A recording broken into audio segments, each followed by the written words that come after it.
Adolf Hitler was identified as the Antichrist by millions of people before he ever invaded Poland. In the 1930s, Protestant evangelicals in America, Catholic priests in Europe, and even secular newspaper editors pointed to the rising German dictator and declared that the man of lawlessness prophesied in Scripture had finally arrived. They calculated his name using the same Gematria techniques that early Christians had used to unmask Nero. They mapped his ambitions onto the prophecies of Daniel and Revelation. And when he committed suicide in a Berlin bunker in 1945, many believed they had witnessed the death of the beast himself. Yet the world did not end. The Antichrist, it seemed, was not Hitler. The search continued. This documentary takes you on a 2,000-year journey through the most compelling candidates ever put forward for the role of the Antichrist. We will trace the concept from its origins in the letters of John and the visions of Patmos, through the Roman emperors who burned Christians alive, the medieval conquerors who reshaped Christendom, the revolutionary tyrants of the modern era, and the Cold War statesmen who fueled global apocalyptic fever. We will examine how the Antichrist was projected onto Napoleon, Mussolini, Stalin, Kissinger, Gorbachev, and even American presidents. We will explore the rise of technological candidates, from artificial intelligence to the billionaire building brain chips and satellite constellations. And we will step into the world of Nostradamus to uncover the mystery of Mabus, the third and final Antichrist, whose name appeared in a 400-year-old prophecy before a man by that exact name took power in Washington. But the question that haunts this entire history remains unanswered. If Hitler was not the Antichrist, if Napoleon was not, if Nero was not, then who is the modern Antichrist? Is he a political leader commanding a global following, a religious figure uniting the world's faiths, a technologist building the infrastructure for total economic control, or is the Antichrist no single person at all but a system we are all helping to construct? The answer depends on how you interpret the prophecies, how you read the signs of the times, and whether you believe the final chapter of history has already been written. Join us as we examine the evidence and ask the question that has haunted humanity for 2 millennia. Who is the Antichrist? Before we dive in, I want to know your take. Do you think the Antichrist is a literal future dictator, a political system, or an ideology? Let us know in the comments. And make sure to press the like button, hit the hype button, and subscribe to help our channel grow. We greatly appreciate your support. Now let's continue. Where does the word Antichrist come from? Imagine for a moment that you have spent your entire life hearing about a figure called the Antichrist. You have seen him in movies, read about him in novels, and heard preachers warn that he is coming to conquer the world. Now imagine discovering that the book which everyone points to as the source of this terrifying figure never actually uses the word at all. That is exactly what happens when you open the book of Revelation. You can read every single verse from start to finish, and you will never find the word Antichrist. It is not there. So if the word is missing from the most famous apocalyptic text in human history, where did it come from? The answer takes us to a bustling port city on the western coast of modern-day Turkey, a city called Ephesus. In the late 1st century, Ephesus was a crossroads of culture, commerce, and religious ideas. It was also home to a man named John, the same John who many believe walked with Jesus. But by the time we find him in Ephesus, he is an old man facing a crisis. The crisis was not about Roman persecution, though that certainly existed. It was about something far more insidious to the early Christian communities. Preachers had begun arriving in Ephesus and the surrounding churches teaching that Jesus was not truly human. They claimed that he only appeared to have a body, that the divine Christ descended upon the man Jesus at his baptism and then left him before the crucifixion. To John and the other leaders of these communities, this was not a minor theological disagreement. This was a fundamental attack on the very heart of their faith. If Jesus did not actually suffer and die in the flesh, then the resurrection meant nothing. If Jesus was not truly human, then humanity could not be truly redeemed. John recognized that these false teachers were not just offering a different opinion. They were positioning themselves as the true interpreters of who Jesus was, and in doing so, they were trying to replace the authentic message with a counterfeit. It is in this specific historical moment that the word Antichrist enters the world. John writes a letter that we now know as 1 John, and in the second chapter he drops a bombshell. He tells his readers that they have heard that Antichrist is coming, but then he adds a stunning twist. He says that even now many Antichrists have appeared. The word itself is simple. Antichrist comes from two Greek words, anti meaning instead of or against, and Christos meaning the anointed one. So an Antichrist is someone who stands in opposition to Christ, or more subtly, someone who tries to take the place of Christ. John is telling his community that they do not need to look to the future for some singular world ruler. The spirit of the Antichrist is already in their midst. It is living and breathing in the men who are standing in their own meeting places, teaching lies about who Jesus really was. John names one of these false teachers specifically, a man named Cerinthus. Cerinthus was a teacher who had developed an elaborate system that separated the man Jesus from the divine Christ. He taught that the Christ descended on Jesus at his baptism in the form of a dove and then departed before the crucifixion, meaning that the divine being never actually suffered. For John, this was not just a theological error, it was a dangerous deception because it robbed the cross of its power. If the divine Christ did not die, then the sacrifice that Christians believed reconciled humanity to God was an illusion. In the cramped house churches of Ephesus, where believers gathered in secret to break bread and remember their crucified teacher, the words of Cerinthus were a direct threat to their identity. John responded by coining a term that would echo across 2,000 years of history. He called Cerinthus and those like him Antichrists. What makes this origin story so fascinating is that it completely reframes how we understand the Antichrist. In the popular imagination, the Antichrist is always a future figure, a global dictator who will rise in the end times to oppress the faithful and demand worship. But in the original context, the Antichrist was not a prediction about a distant future. It was a diagnosis of a present danger. John was warning his readers that the spirit of opposition to the true message of Jesus was already at work, and that it often came not from obvious enemies like the Roman Empire, but from people who claimed to speak for God. The threat was not a single tyrant with horns and a sword. It was a creeping substitution that replaced the authentic story with a more comfortable lie. So as we begin this journey into the history of who people have believed the Antichrist to be, we have to hold this original meaning in our minds. The word did not begin with emperors or conquerors. It began with a warning about counterfeit truth. And that warning, written in the final years of the first century in the city of Ephesus, would eventually grow into one of the most powerful and terrifying concepts in human history. But the man who wrote about antichrists in Ephesus was not the same man who wrote the vision that would define the Antichrist for the ages.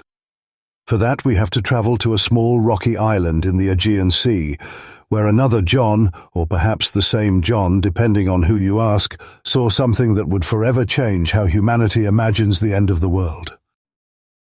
666, the Beast of Revelation.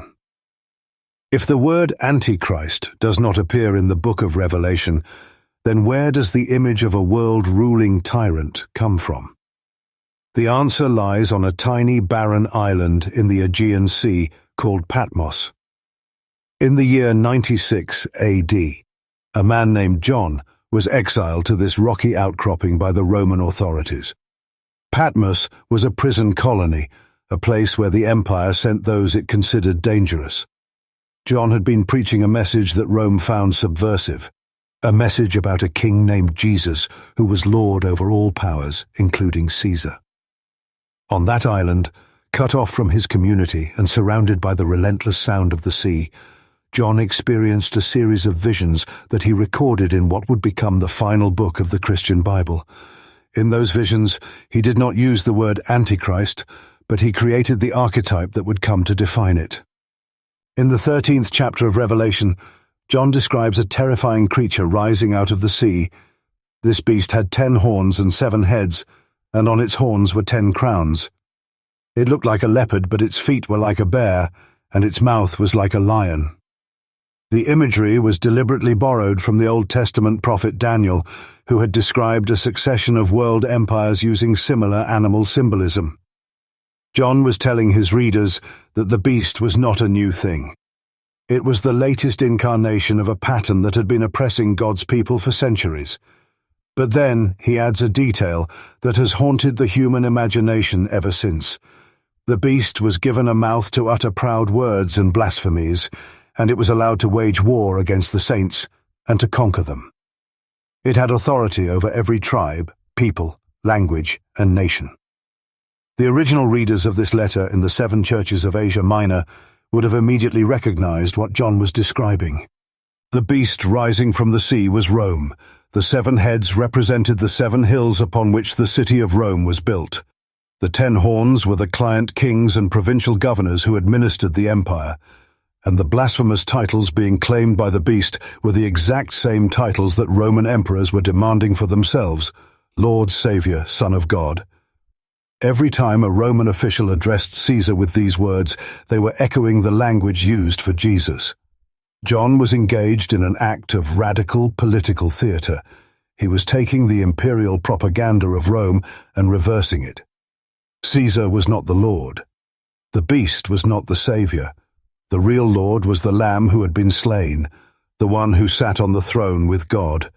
But John did not stop with the beast from the sea. He then introduced a second beast, this one rising from the earth. This second beast had 2 horns like a lamb, but spoke like a dragon. It exercised all the authority of the first beast on its behalf, and it made the earth and its inhabitants worship the first beast. This second beast performed great signs, even making fire come down from heaven in full view of the people. It deceived the inhabitants of the earth by the signs it was given to perform on behalf of the beast. And then it forced everyone, small and great, rich and poor, free and slave, to receive a mark on their right hand or on their forehead. Without this mark, no one could buy or sell. This second beast represented the local political and religious authorities who enforced the cult of the emperor. It was the priests and the governors who compelled obedience to Rome. The most famous detail in this entire vision comes at the end of the chapter. John writes that the beast's number is 666, and he adds a cryptic instruction. He says that this calls for wisdom, and that whoever has insight can calculate the number of the beast because it is the number of a man. This single verse has generated more speculation, more conspiracy theories, and more fear than almost any other text in history. But in its original context, it was a coded message for people living under an oppressive regime. John was telling his readers that the beast, for all its terrifying power, could be identified. It was not a supernatural mystery. It was a specific human system of domination, and those who had eyes to see could recognize it for what it was. So when we trace the concept of the Antichrist through history, we have to understand that the book of Revelation provided the raw materials. The beast from the sea gave us the image of a global political power that demands worship. The beast from the earth gave us the image of a religious authority that enforces that worship. And the number 666 gave us the idea that this power could be identified through secret codes hidden in names and titles. But John of Patmos never called these beasts the Antichrist. That word belonged to the other John in Ephesus. The two traditions would eventually merge in the minds of later Christians, creating a single composite figure who combined the political tyranny of the beast with the theological deception of the Antichrist. And that composite figure would be projected onto generation after generation of rulers, reformers, and revolutionaries, each one suspected of being the final beast before the end. 50 AD. The Man of Lawlessness, Paul's original profile. Before the John of Ephesus warned about antichrists, and before the John of Patmos saw the beast rising from the sea, another writer had already given the Christian world its first detailed profile of the ultimate opponent. His name was Paul, and he was writing to a small community of believers in the city of Thessalonica around the year 50 AD. Paul had founded this church during his second missionary journey, and he had only been able to stay for a few weeks before being driven out by a mob. In those few weeks he had taught the Thessalonians that Jesus would soon return to establish his kingdom. But after Paul left, some of the believers became so convinced that the end was imminent that they stopped working and started selling their possessions. Others became terrified that they had somehow missed the event altogether. Paul wrote his second letter to the Thessalonians to calm their fears and correct their misconceptions. In the second chapter, he drops a bombshell that would become foundational for every future discussion of the Antichrist. He tells them not to be alarmed by claims that the day of the Lord has already come. Before that day can arrive, he says, a specific event must take place. There will be a rebellion first, and then the man of lawlessness will be revealed. Paul describes this figure in vivid terms. He is the man doomed to destruction. He opposes and exalts himself over everything that is called God or is worshipped. He will even set himself up in God's temple, proclaiming himself to be God. This is the first time in Christian literature that we encounter the concept of a singular individual who will embody ultimate opposition to God. Paul then adds an element that has puzzled interpreters for 2,000 years. He says that there is something holding this man of lawlessness back, restraining him from being revealed before the appointed time. Paul calls this restraining force the katakon, a Greek word that means the one who holds back. Paul says that the mystery of lawlessness is already at work in the world, but it is being restrained.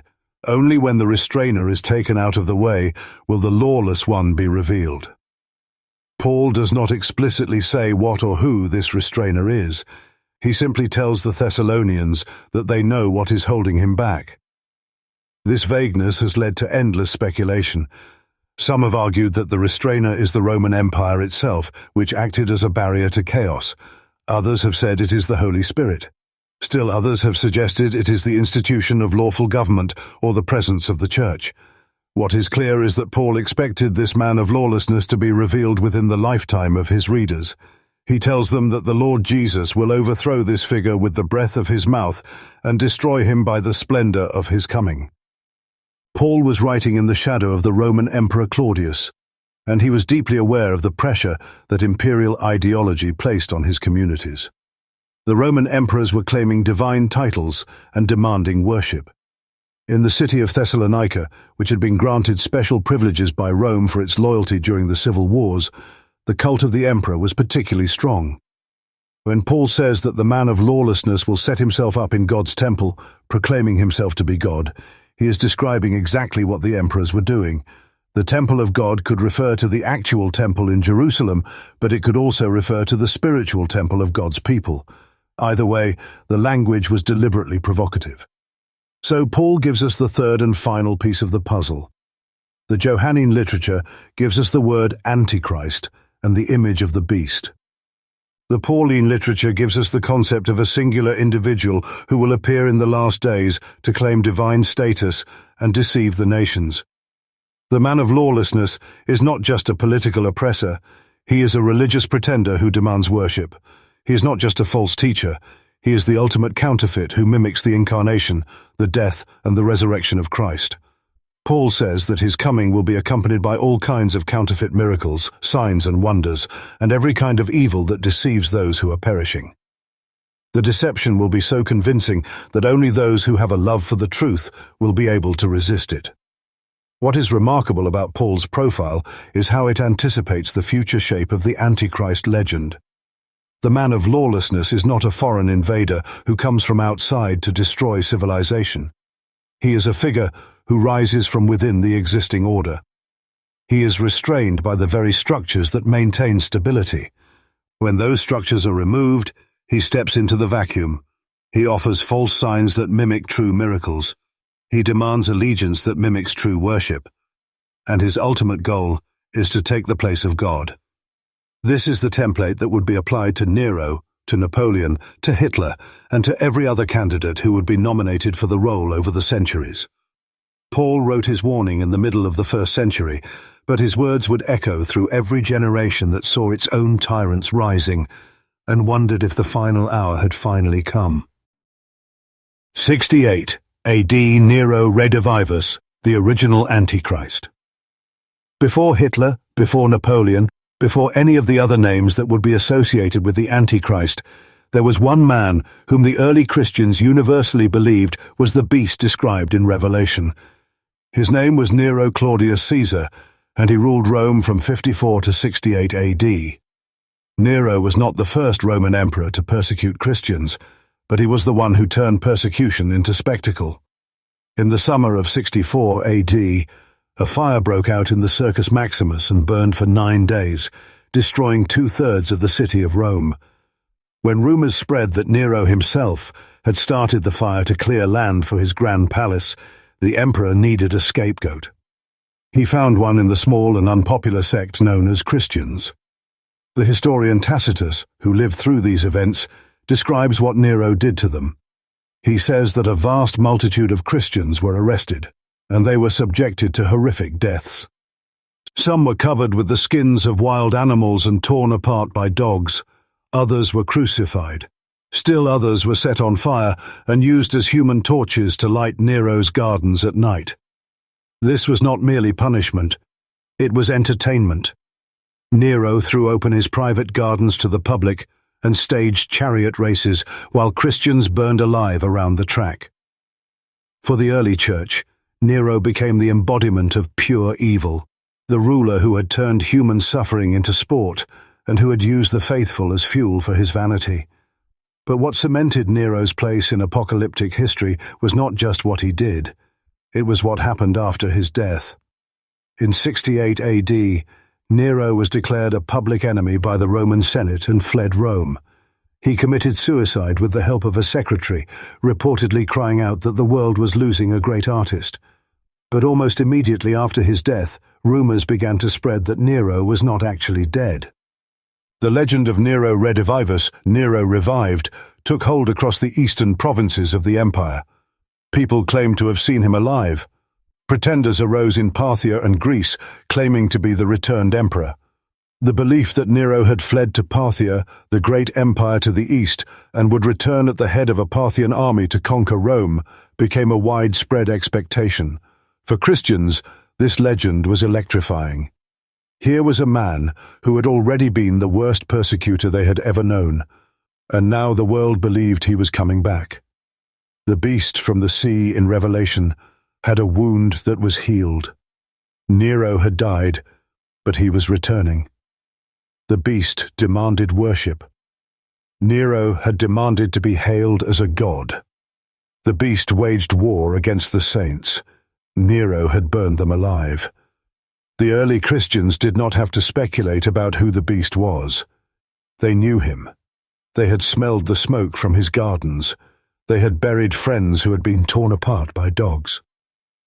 To them, the Antichrist was not a future prediction. It was a present reality, wearing the face of a man who had already tried to destroy them. The connection between Nero and the beast was so strong that it left a permanent mark on the Christian imagination. The number 666 was widely understood to be a coded reference to Nero. In Hebrew, the name Nero Caesar, when spelled Nron Qsr, adds up to 666. In some early manuscripts of Revelation, the number is given as 616, which corresponds to the Latin spelling Nero Caesar. The early church in Smyrna and Pergamon, cities that were deeply loyal to Rome, would have immediately recognized the code. They were living in a world where Nero's return was being announced by false prophets, and where the imperial cult was demanding their allegiance.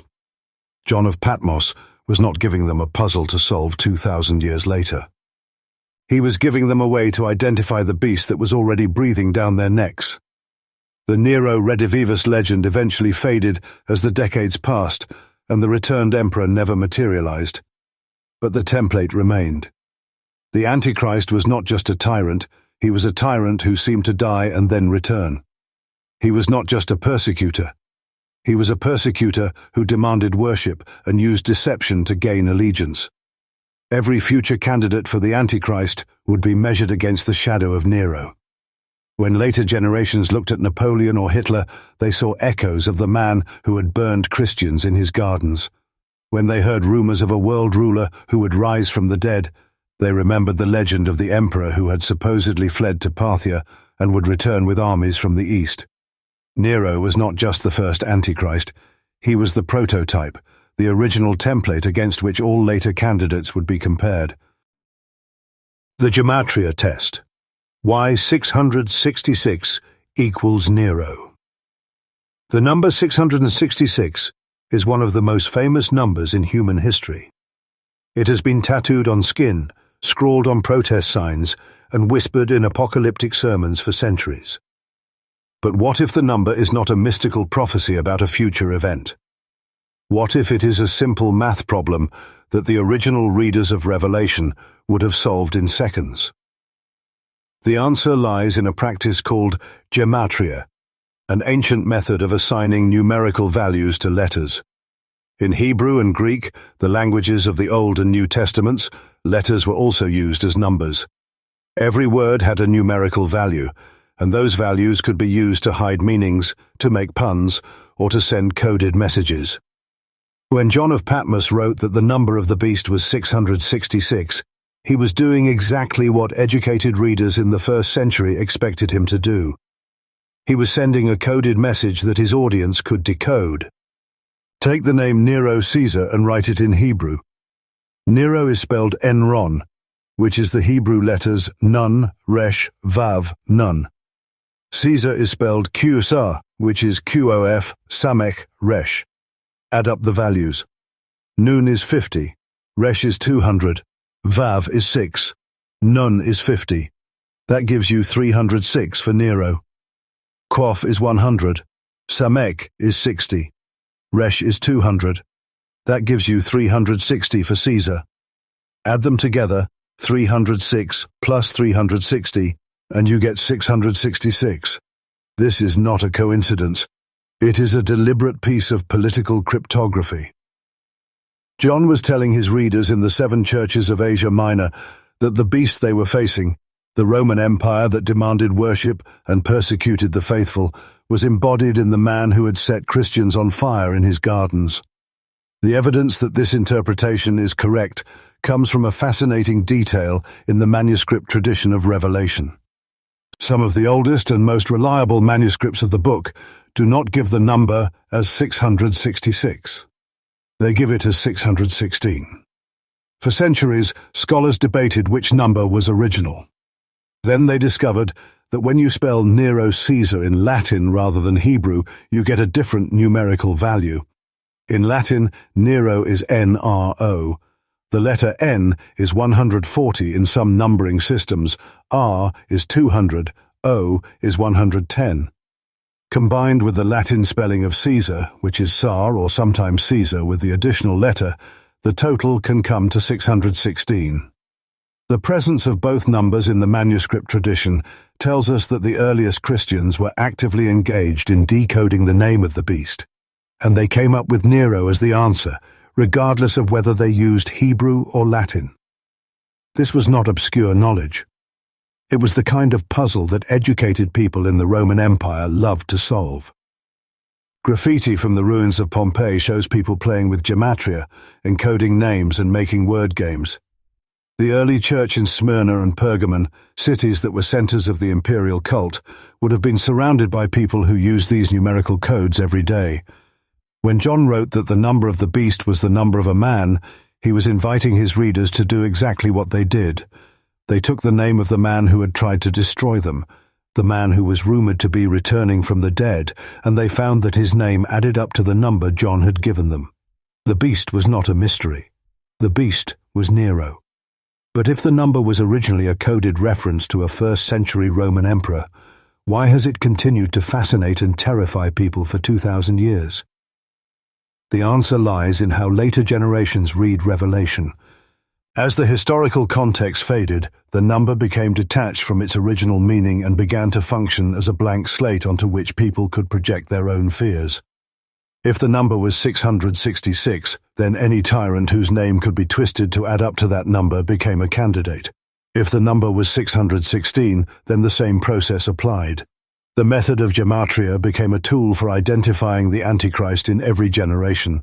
Henry Kissinger, Adolf Hitler, Ronald Wilson Reagan, with his 3 names each containing 6 letters, the list goes on and on. What makes the Nero theory so compelling is not just the mathematical precision, it is the way it fits with everything else we know about the Book of Revelation. The beast rising from the sea with the healed wound matches the Nero Redivivus legend.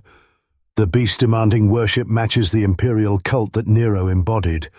The beast waging war against the saints matches the persecution that Nero initiated. For the early Christians, the Antichrist was not a figure of distant future speculation. It was a figure of immediate past trauma and present political reality. They did not need to decode the number 666 because they had lived through the fires that Nero set. They had seen the beast with their own eyes, and when they read John's vision on the island of Patmos, they knew exactly who John was describing. The question was not who the beast would be.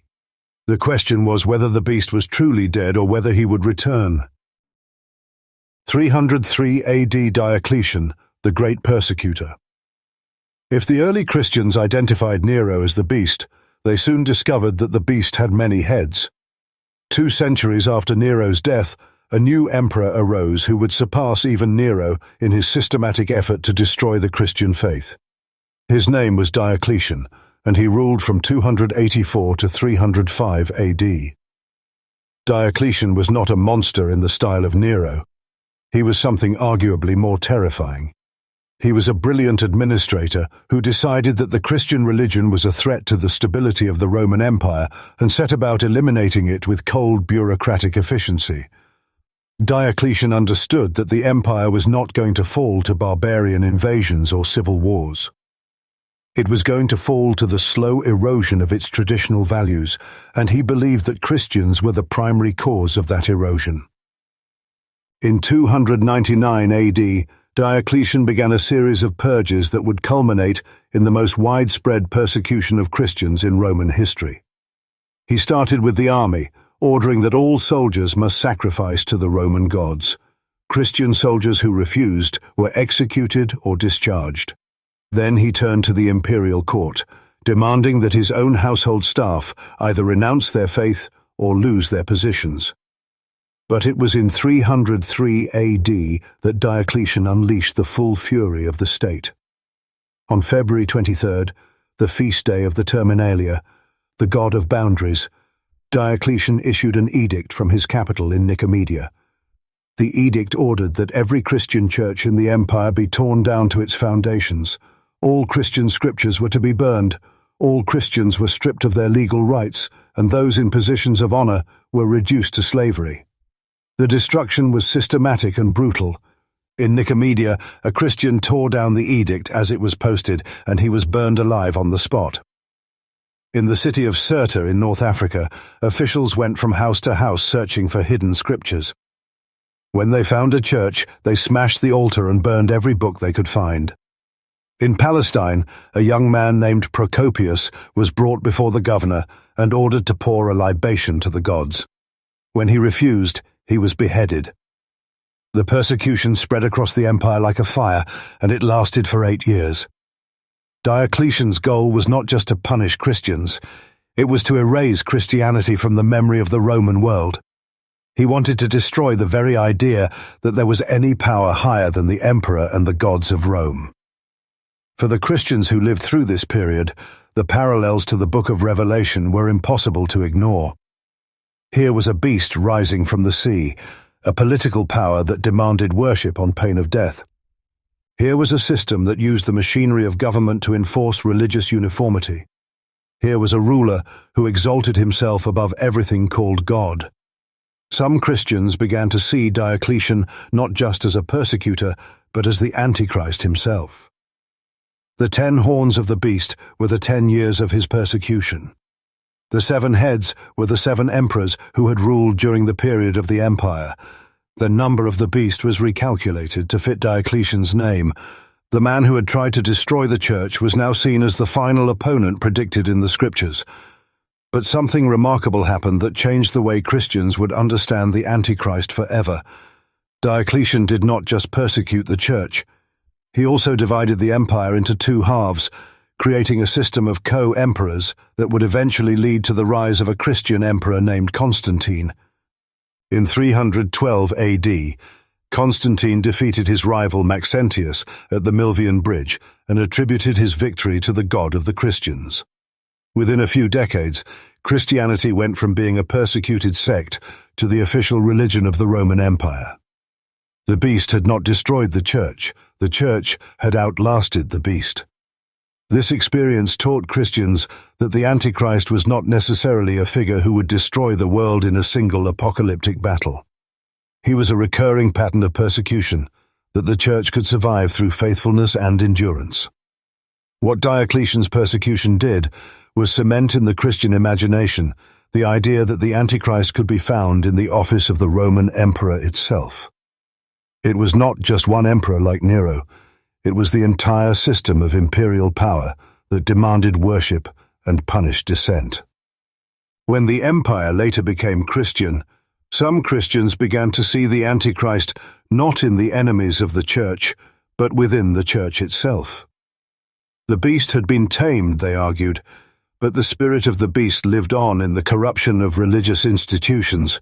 Diocletian had tried to make the world safe for the old gods. In the process, he had shown Christians that the Antichrist could wear the face of any ruler who demanded absolute loyalty, whether that ruler was pagan or Christian, Roman or barbarian, ancient or modern.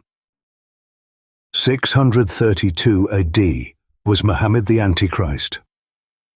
For centuries after the fall of the Western Roman Empire, the Christian imagination of the Antichrist remained focused on Rome. But in the 7th century, a new figure emerged on the world stage who would radically reshape how Europeans understood the end times.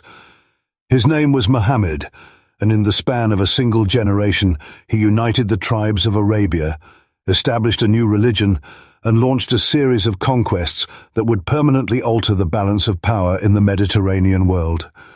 By the time of his death in 632 AD, Muhammad had created a political and religious community that stretched from the Arabian Peninsula to the borders of the Byzantine Empire. Within 100 years, his followers would conquer Syria, Egypt, North Africa, Spain, and parts of France. Christian Europe found itself surrounded by a rival civilization that challenged its most fundamental claims. Medieval Christian theologians looked at the rise of Islam and saw prophecy fulfilled. They turned to the Book of Revelation and the writings of the early church fathers and began to identify Muhammad and his followers with the beast from the earth, the false prophet who performed signs and deceived the nations. They pointed to the fact that Islam rejected the divinity of Christ and the doctrine of the Trinity. They noted that the followers of Muhammad had conquered Jerusalem, the holy city, and had built a mosque on the site of the temple. They calculated that the rise of Islam occurred approximately 666 years after the establishment of the Latin Vulgate Bible, or some other significant date, and they took this as confirmation that Muhammad was the Antichrist, or at least the forerunner of the Antichrist. Pope Innocent III, who reigned from 1198 to 1216 AD, was one of the most powerful popes of the Middle Ages, and he explicitly identified Islam with the Antichrist. In his sermons and letters, he referred to Muhammad as the beast of the apocalypse and called for crusades to liberate the holy places from Muslim control. The crusades themselves were framed as a struggle against the forces of the Antichrist. When European knights marched to Jerusalem, they believed they were fighting the final battle of history, the war that would usher in the return of Christ. The fact that they lost Jerusalem, then won it back, then lost it again, only deepened the conviction that Islam was the great apocalyptic adversary. The Protestant reformers of the 16th century inherited this medieval tradition, but gave it a new twist.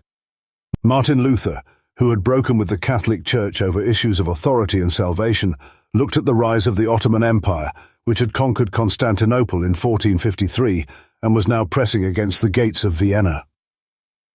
Luther saw the Ottomans as the scourge of God, a punishment for European Christendom's corruption. but he also used the language of the Antichrist to attack the papacy. In a strange and violent convergence of apocalyptic imagery, Luther and other reformers argued that there were two Antichrists. The Pope was the Antichrist in the spiritual realm, claiming authority that belonged only to God.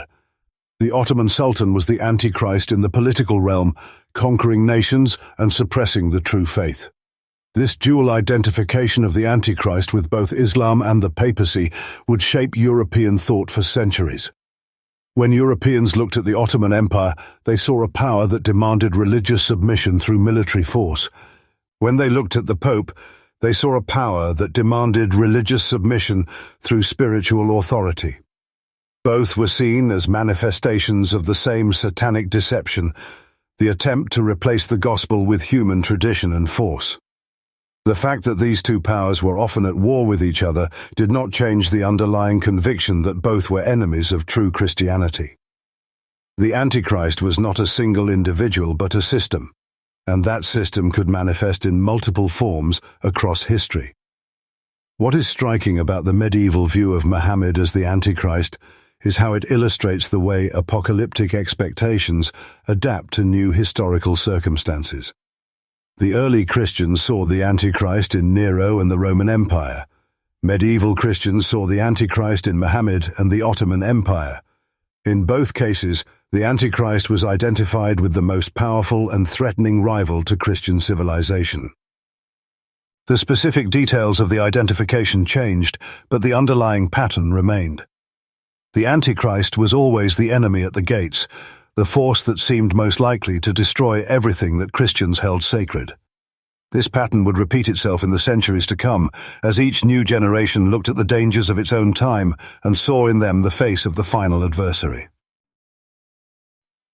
1809 AD, Napoleon Bonaparte, the revolutionary beast. The French Revolution sent shockwaves through Europe that were not only political, but apocalyptic. When the revolutionaries executed their king, abolished the Christian calendar, and established the cult of reason in the Cathedral of Notre Dame, many Europeans believed they were witnessing the rise of the Antichrist. But it was one man who came to embody these fears more than any other. His name was Napoleon Bonaparte, and between 1800 and 1815 he conquered most of Europe, shattered the old monarchies, and threatened to create a new world order based on revolutionary principles. For the pious Christians of the time, Napoleon was not just a conqueror. He was the beast of revelation, the man of lawlessness who exalted himself above God. The case against Napoleon was built on a series of coincidences that seemed too precise to be accidental. He was born in 1769, a date that some interpreters calculated as exactly 666 years after the death of Muhammad, the false prophet of the medieval view. He conquered Italy and took the Pope prisoner. In 1809, Napoleon had Pope Pius VII arrested and held captive in France. For centuries, the papacy had been identified as the Antichrist by Protestants. But now, a Catholic emperor was doing what the Antichrist was prophesied to do, setting himself up in opposition to the Vicar of Christ. When Napoleon entered Rome, he declared himself the successor to the Roman emperors, and he had his son crowned King of Rome. The symbolism was unmistakable. A new Roman Empire was rising, and at its head was a man who seemed to embody every prophecy about the final tyrant. British propaganda seized on these fears and amplified them. Cartoonists depicted Napoleon as the beast of revelation, with 7 heads and 10 horns. Pamphleteers calculated the numerical value of his name in various languages, and found it added up to 666. They pointed to his birth date, his military campaigns, his political ambitions, and they wove them all into a narrative that presented Napoleon as the Antichrist prophesied in Scripture. The fact that Napoleon was not particularly religious, that he had made his peace with the Catholic Church in the Concordat of 1801, did not matter. What mattered was that he embodied the revolutionary forces that were overturning the old order, and for many Europeans, the overturning of the old order was itself a sign of the end. Napoleon's defeat at Waterloo in 1815 did not end the identification, it only transformed it. After his fall, a new genre of apocalyptic interpretation emerged that saw Napoleon as the first beast of Revelation, the political tyrant who would be followed by a second beast, the religious deceiver. Some interpreters argued that Napoleon had fulfilled the prophecies of the Antichrist, and that the world was now entering the millennium of peace promised in Revelation. Others argued that Napoleon was only a precursor, a forerunner who would be followed by a more terrible Antichrist in the future. The very fact that Napoleon had been defeated, that the old monarchies had been restored, gave hope to those who believed that the apocalypse could be averted, or at least postponed. What the Napoleon phenomenon reveals is how the Antichrist concept functions as a way of making sense of historical trauma.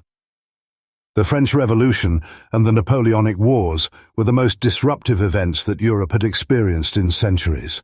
They overturned governments, redrew borders, and killed millions of people. For those who lived through them, the only way to understand such cataclysmic change was to place it within the framework of biblical prophecy. Napoleon was not just a man. He was a symbol of the revolutionary forces that were tearing apart the fabric of Christian civilization. By identifying him with the Antichrist, believers could make sense of the chaos and find hope in the promise that God was still in control, that even the worst tyrants were tools in a divine plan that would ultimately end in justice and peace. 1929. Benito Mussolini. In the aftermath of the First World War, Italy was in chaos. Economic depression, political violence, and the fear of communist revolution created an opening for a new kind of leader. His name was Benito Mussolini, and he promised to restore order, revive the glory of ancient Rome, and make Italy a great power again. By 1922, Mussolini had marched on Rome and been appointed prime minister. By 1925, he had declared himself dictator, taking the title Il Duce, the leader. Mussolini's ambitions were not merely political, they were religious. He saw himself as the founder of a new faith, a religion of the state that would replace Christianity with the worship of Italy and the cult of the leader.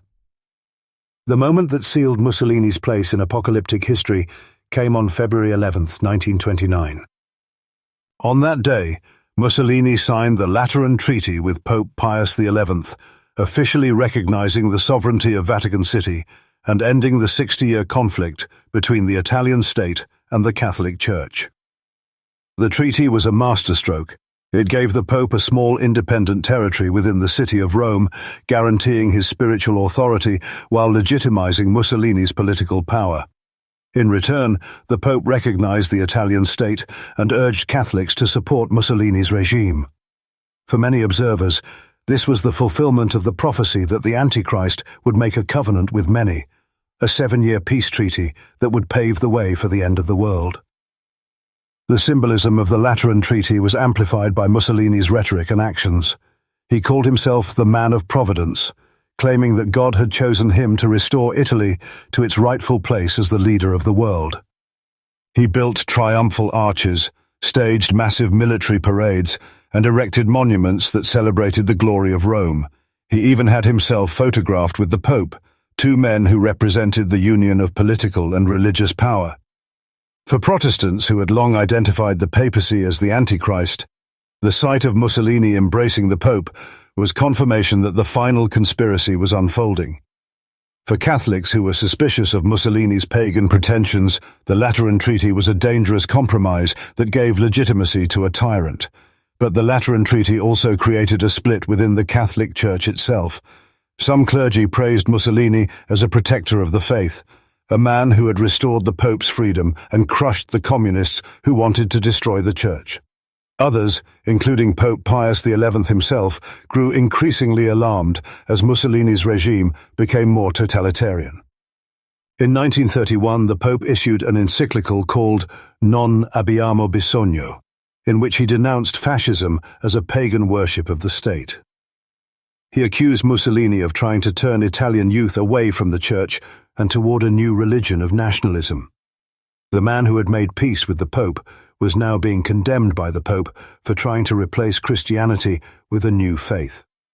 The Mussolini case shows how the Antichrist can be seen both as a political leader who makes a covenant with religion and as a religious pretender who tries to replace faith with ideology. For some, Mussolini was the Antichrist because he allied with the Pope. For others, he was the Antichrist because he tried to destroy the Pope's influence. The Lateran Treaty was interpreted by different groups as either the covenant with many predicted by Daniel or the abomination of desolation that desecrates the holy place. The fact that Mussolini's regime eventually allied with Hitler, that it enacted racial laws modeled on Nazi Germany, and that it was overthrown and Mussolini was executed by Italian partisans in 1945, only added to the sense that his career had followed the trajectory of the beast, rising to power, making a covenant, and then falling into destruction. 1933. Adolf Hitler. If Mussolini was a candidate for the Antichrist, Adolf Hitler was the one who came closest to fulfilling every prophecy about the final tyrant. Hitler rose to power in Germany in 1933, and within a decade, he had plunged the world into the most destructive war in human history. He oversaw the systematic murder of 6 million Jews, launched a war of conquest that stretched from the English Channel to the gates of Moscow, and built a cult of personality that demanded absolute loyalty. For millions of Christians, both during the war and in the decades that followed, Hitler was not just a dictator, he was the Antichrist, the man of lawlessness who exalted himself above God and brought destruction upon the earth. The case for Hitler as the Antichrist was built on multiple levels. First, there was his ideology. Hitler did not simply oppose Christianity. He sought to replace it with a new religion based on blood and soil, race and nation. He promoted what became known as positive Christianity, a version of the faith that stripped it of its Jewish roots, rejected the Old Testament, and reimagined Jesus as an Aryan warrior who fought against the Jews. The goal was not to destroy religion, but to create a German national church that would worship the Führer as the savior of the German people. Hitler himself spoke of providence and destiny, presenting his rise to power as a divine mission to purify the German race and establish a 1,000-year Reich. Then there were the specific events that seemed to mirror biblical prophecy. The Reichstag fire of 1933, which Hitler used to justify the suspension of civil liberties, was compared to the covenant with death described in the book of Isaiah. The Wannsee Conference of 1942, where Nazi officials planned the systematic extermination of European Jewry, was seen as the ultimate expression of the beast's war against the saints. The number 666 was calculated from Hitler's name using various numerical systems. His ambition to conquer the world, his demand for worship, his attempt to set up a new order that would last 1,000 years, all of these fit the pattern of the Antichrist as described in Scripture. But there was a deeper reason why Hitler became the definitive Antichrist for the 20th century. He was not just a tyrant. He was the embodiment of absolute evil. The Holocaust was not just a persecution. It was an attempt to eradicate the people from whom Christianity itself had sprung. Hitler's war was not just a war. It was a war against the God of Abraham, against the covenant, against the very foundations of Western civilization. For those who survived the camps, who saw their families gassed and burned, who watched their synagogues and churches turned into rubble, Hitler was not a man. He was a demonic force, the beast who had been allowed to rule for a season before being cast down. The defeat of Hitler in 1945 did not end the identification. It deepened it. The fact that Hitler had committed suicide in a bunker in Berlin, that his 1,000-year Reich had lasted only 12 years, was seen as the fulfillment of the prophecy that the beast would be cast into the lake of fire. But it also created a problem for apocalyptic interpreters. If Hitler was the Antichrist, then why had the world not ended? Why had Christ not returned? Some solved this problem by arguing that Hitler was only a precursor, a type of the Antichrist who would be followed by the real one. Others argued that Hitler had fulfilled the prophecies of the Antichrist in a spiritual sense, and that the second coming was still to come. The shadow of Hitler hung over every subsequent candidate for the Antichrist, from Cold War leaders to modern politicians. None would ever match the scale of his evil, but all would be measured against the standard he had set. 1931.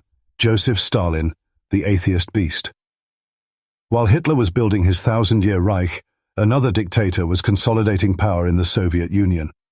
His name was Joseph Stalin, and he ruled the largest country on earth with a brutality that rivaled or even surpassed Hitler's.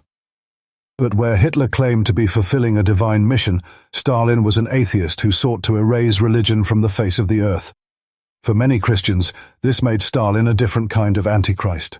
He was not the false prophet who claimed to be Christ. He was the beast who openly declared war on God and sought to create a world without faith. The single most dramatic act of Stalin's war on religion came in 1931, when he ordered the dynamiting of the Cathedral of Christ the Savior in Moscow. The cathedral had been built in the 19th century to commemorate the Russian victory over Napoleon. It was a towering symbol of Orthodox Christianity, with golden domes that dominated the Moscow skyline. Stalin had it reduced to rubble in a single morning. On December 5, 1931, the cathedral was blown up in a series of explosions that shook the city. The rubble was cleared away, and Stalin announced that the site would be used for a massive new palace of the Soviets, a monument to communism that would be topped by a statue of Lenin. The palace was never built, but the message was clear. Stalin was not just persecuting Christians. He was erasing the memory of Christianity from the heart of the Russian nation. Stalin's persecution of the Orthodox Church was systematic and brutal. Thousands of priests were executed or sent to labor camps. Churches were converted into warehouses, movie theaters, and museums of atheism. The education system was purged of religious instruction, replaced by the worship of science and the cult of Stalin. By the end of the 1930s, the Soviet Union had become the first state in history to attempt the complete eradication of religion through state power. For Christians around the world, this was the fulfillment of the prophecy that the beast would blaspheme God and wage war against the saints. But Stalin was also a political leader who demanded absolute loyalty. His image was everywhere, in portraits, in statues, in the renaming of cities. He was called the Father of Nations, the Great Helmsman, the genius of humanity. He claimed to possess knowledge that could solve all human problems, knowledge derived not from revelation, but from science and history. For Christians, this was the ultimate blasphemy. Stalin was not just an atheist. He was setting himself up in the place of God, claiming to offer salvation through the party and the state. The fact that he presided over a system that killed millions in famines, purges, and labor camps only reinforced the identification with the beast who devours the saints. The irony of Stalin as a candidate for the Antichrist is that he was the exact opposite of the religious pretender. He did not claim to be God. He claimed that God did not exist. He did not demand worship of a deity. He demanded worship of a system. And yet, in the eyes of believers, the result was the same. The beast was the power that demanded absolute allegiance and punished dissent with death. Whether that power claimed to be divine or claimed to be scientific, it was still the spirit of Antichrist. Stalin's Soviet Union, like Hitler's Germany, was seen as a preview of the final world empire that would arise in the last days, a global system that would try to erase the name of God from human memory and replace it with the worship of human power. 1973. Henry Kissinger. In the early 1970s, a man whose face was on the cover of every news magazine became the most powerful diplomat in the world. His name was Henry Kissinger, and as National Security Advisor and later Secretary of State under Presidents Richard Nixon and Gerald Ford, he orchestrated American foreign policy at the height of the Cold War. He negotiated the opening to China, managed the Vietnam War, and engaged in shuttle diplomacy across the Middle East. But for millions of evangelical Christians, Kissinger was something far more significant than a diplomat. He was the Antichrist. The idea did not begin in fringe newsletters or basement radio shows. It appeared in the most popular non-fiction book of the entire decade, a book that sold more than 28 million copies and convinced a generation that the end of the world was imminent. The book was called The Late Great Planet Earth, written by Hal Lindsey and published in 1970. Lindsey was a former riverboat pilot turned prophecy teacher who had developed a system for interpreting biblical prophecy through the lens of Cold War geopolitics. In his book, he argued that the European common market was the revived Roman Empire, that Russia was the prophesied invader from the north, and that the Antichrist would rise from a revived European confederacy. But when he looked at the world stage in the early 1970s, he saw a man who seemed to fit the role perfectly. Henry Kissinger was a German-born Jew who had fled the Nazis as a child. He was brilliant, ruthless, and operating at the center of global power.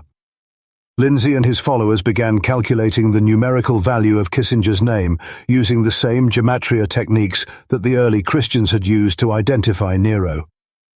In some systems, the value came out to 666. The Kissinger phenomenon was not just about numerology. It was about the geopolitical context.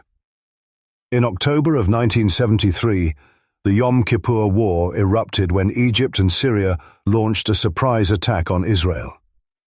Kissinger's response was to orchestrate a massive American airlift of weapons to Israel, enabling the Israeli military to turn the tide of the war.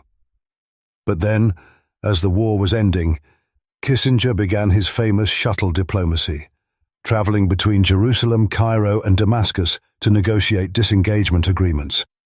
For prophecy watchers, this was exactly what they had been waiting for.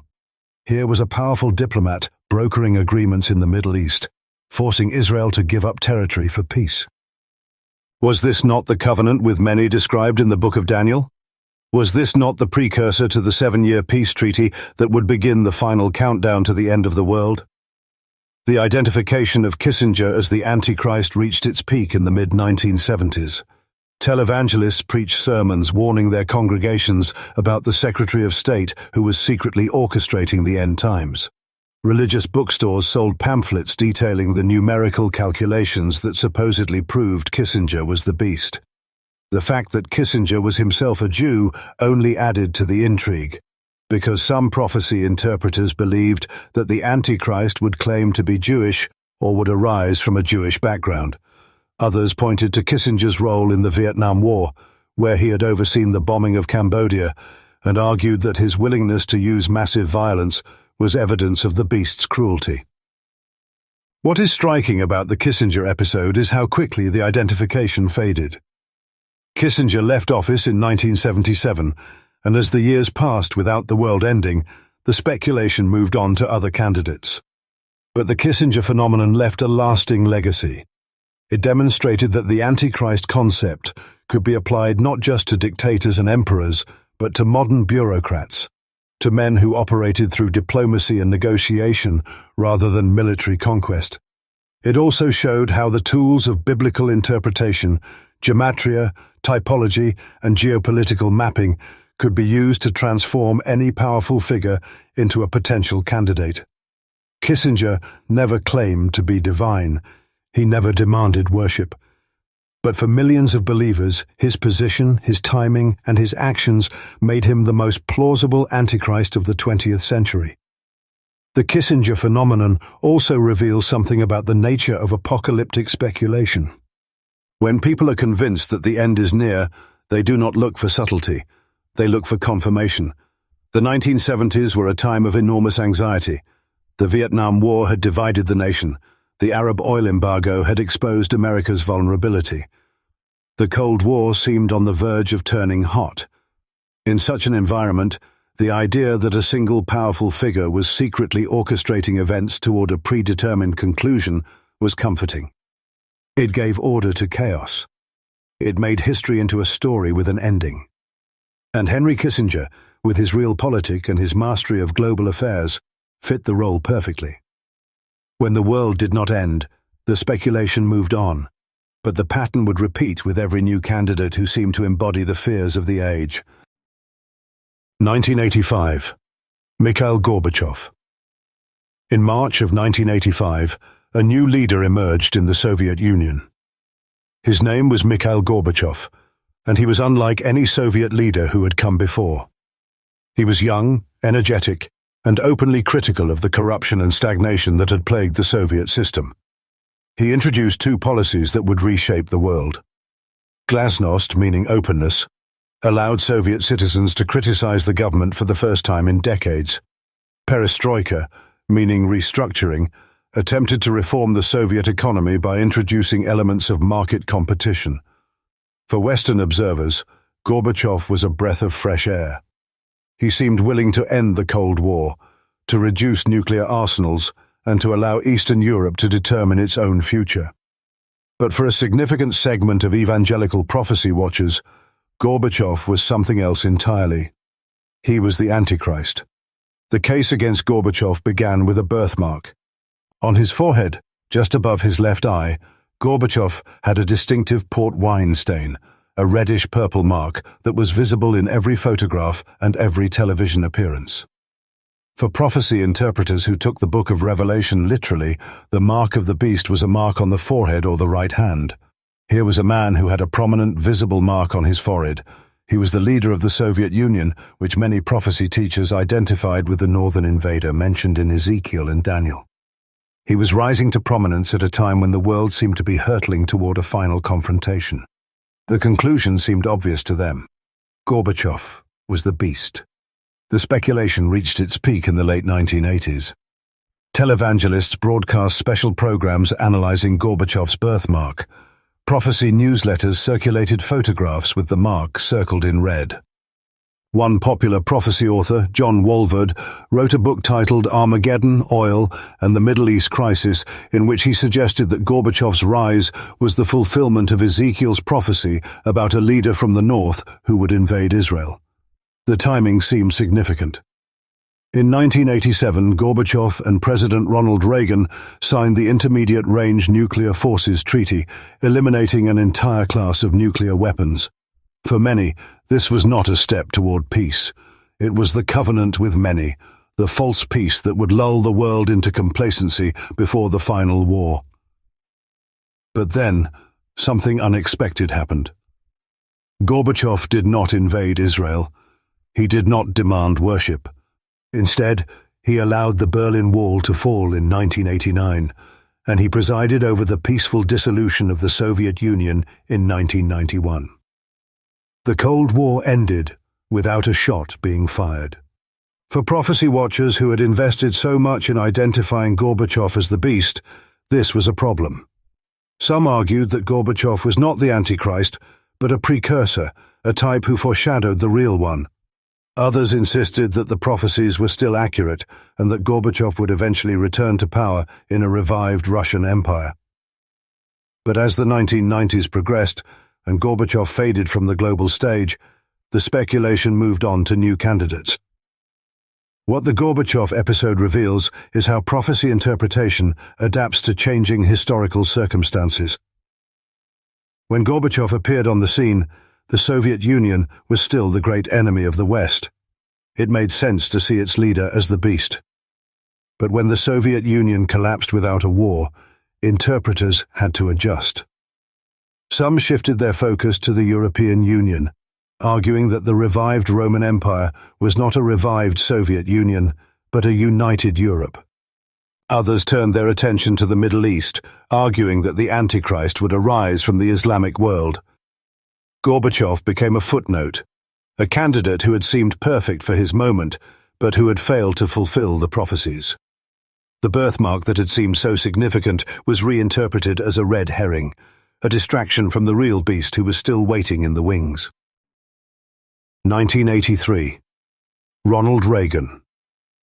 In the 1980s, the President of the United States did something that no American president had ever done before. He talked openly about the apocalypse. Ronald Reagan was not a theologian, but he had grown up reading prophecy literature, and as president, he seemed to view his role through the lens of biblical history. In private conversations with his staff, he speculated about the end times. He told Israeli Prime Minister Yitzhak Shamir that the prophecies of Ezekiel about a war with the North were being fulfilled. He spoke with Senator Howard Baker about the possibility that Armageddon would occur in his lifetime, and on several public occasions he made statements that suggested he believed the world was moving toward its prophesied conclusion. The most famous of these statements came in 1983. Speaking to the National Association of Evangelicals in Orlando, Florida, Reagan described the Soviet Union as an evil empire and warned that the world was facing a moment of decision. He quoted the Old Testament prophet Joel, saying that the Lord would pour out his Spirit on all people, and he spoke of the need for a great spiritual awakening. But it was his speech to the United Nations General Assembly later that year that truly electrified prophecy watchers. In that speech, Reagan warned that the world was approaching a moment of decision that would determine the future of civilization. He said that the nations of the world were moving toward a rendezvous with destiny. For those who had studied the book of Revelation, the language was unmistakable. Reagan was describing Armageddon. Reagan's apocalyptic rhetoric was accompanied by policies that seemed to fit the prophetic template. He announced the Strategic Defense Initiative, a space-based missile defense system that was quickly nicknamed Star Wars. For prophecy interpreters, this was the abomination of desolation, a weapon system that would be deployed in the heavens. Reagan also moved the United States toward closer alignment with Israel, positioning America as the protector of the Jewish state in the final conflict with its enemies. And he dramatically increased military spending, building up the arsenal that some believed would be used in the final war of Gog and Magog. But Reagan's case as a candidate for the Antichrist was complicated by the fact that he was a professing Christian who spoke positively about religion. Most Antichrist candidates had been tyrants or persecutors. Reagan was a popular American president who was beloved by many evangelicals. Yet some prophecy interpreters began to argue that the Antichrist would not appear as an obvious enemy. He would appear as a peacemaker, a charismatic leader who would deceive the nations with promises of security and prosperity. Reagan, with his sunny optimism and his vision of America as a shining city on a hill, fit this description. He was not the beast, they argued. He was the one who would prepare the way for the beast, the political leader who would create the conditions for the final world system. The Reagan phenomenon reveals the shifting nature of Antichrist speculation in the late 20th century. For centuries, the Antichrist had been identified with obvious enemies of the faith, with Roman emperors, Muslim conquerors, and atheist dictators. But Reagan represented a different possibility. What if the Antichrist was not a monster, but a statesman? What if he was not a persecutor, but a peacemaker? What if he was a man who spoke the language of faith while building the infrastructure for a global government that would ultimately replace faith with the worship of human power? Reagan never claimed to be God, and he never demanded worship. But for a generation of prophecy watchers, he embodied the ambiguity of the modern Antichrist, a figure who could be admired even as he was feared, a leader who could be seen as a savior even as he paved the way for the final deception. 2008, Barack Obama. When Barack Obama was elected president in 2008, he became the first African American to hold the office. His victory was celebrated as a historic milestone, a sign that America was overcoming its racial divisions. But for a small but vocal segment of the American population, Obama's election was not a milestone. It was a sign of the end times. Within weeks of his inauguration, a conspiracy theory began to circulate that Obama was not born in the United States, that his birth certificate was a forgery, and that he was secretly a Muslim, or perhaps something even more sinister. The birther movement, as it came to be known, was often dismissed as a fringe phenomenon, but it had deep roots in apocalyptic speculation. For some, Obama was not just an illegitimate president, he was the Antichrist. The case against Obama drew on multiple strands of prophecy interpretation. Some pointed to the Book of Daniel, which describes a succession of empires culminating in a final ruler who would speak against God and oppress the saints. Obama's middle name, Hussein, was cited as evidence of his connection to the Islamic world. His policies, including the Affordable Care Act and his support for same-sex marriage, were interpreted as the work of the beast who would change times and laws. And then there was the number, A photograph surfaced online showing a tattoo on a man's arm that read 666. The man was said to be a Secret Service agent assigned to Obama. The photograph was circulated widely, and the claim was made that the tattoo was the mark of the beast, and that Obama had ordered it as a sign of his allegiance to the Antichrist. The most elaborate conspiracy linking Obama to the Antichrist involved a prophecy from the Book of Daniel about the Assyrian who would conquer the world. Some interpreters argued that the name Barack Hussein Obama could be decoded to reveal that he was the Assyrian predicted in Daniel chapter 11. Others pointed to a verse in the book of Isaiah that describes the Assyrian as a rod of God's anger. Obama, they argued, was the rod sent to punish America for its sins. The fact that Obama's father was from Kenya, a country that was not Assyrian, did not matter. The name was enough. In the world of conspiracy prophecy, names could be decoded, numbers could be manipulated, and any piece of data could be twisted to fit the pattern. The Obama phenomenon reached its peak during his 2 terms in office. In 2012, a conspiracy theory emerged that Obama was planning to implement a global currency called the Gematria, which would replace the dollar and pave the way for a one-world government. Proponents of this theory claimed that Obama was secretly working with the Vatican and the United Nations to establish a new world order, and that when this order was established, he would reveal himself as the Antichrist. The fact that none of these predictions came true did not deter the believers. When Obama left office in 2017, they simply transferred their expectations to the next candidate. What the Obama episode reveals is how the Antichrist concept can be used to express deep-seated anxieties about social change. Obama was not a tyrant. He was a democratically elected president who governed within the constraints of the Constitution. But his presidency represented a shift in American society that some found deeply threatening. By identifying him with the Antichrist, they could make sense of that threat. They could fit it into a cosmic narrative in which the forces of good were arrayed against the forces of evil. Obama was not just a president they disagreed with. He was the beast, the final enemy who would usher in the end of the world. When the world did not end, they did not abandon their framework. They simply waited for the next figure who would fit the pattern. 2016, Donald Trump. In June of 2015, a real estate developer and reality television star descended a golden escalator in Trump Tower and announced his candidacy for president. Donald Trump was not a politician. He was a celebrity, a businessman, and a provocateur. His campaign was chaotic, his rhetoric was inflammatory, and his election in 2016 stunned the world. But for those who followed prophecy, Trump's rise was not a surprise. It was a sign.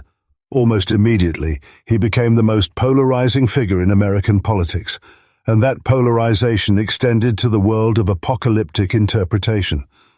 For some, Trump was the Antichrist. For others, he was the one who was holding back the Antichrist.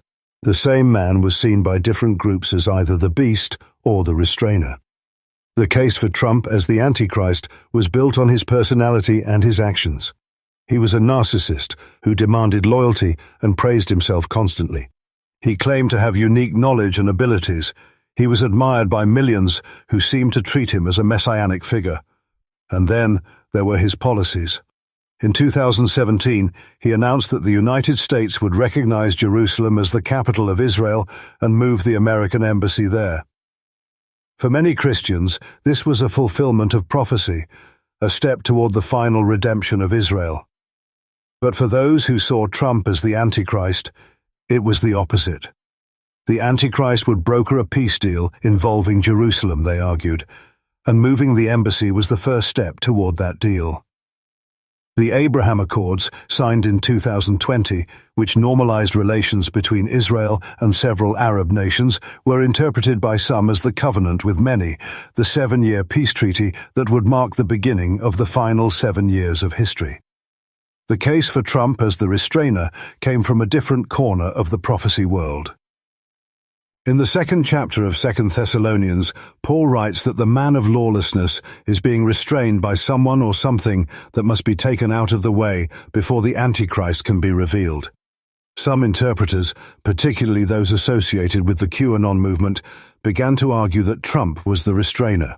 According to this theory, Trump was secretly fighting a shadowy cabal of global elites who were trying to establish a one-world government. The deep state, the mainstream media, and the Democratic Party were all part of a satanic conspiracy to bring about the New World Order.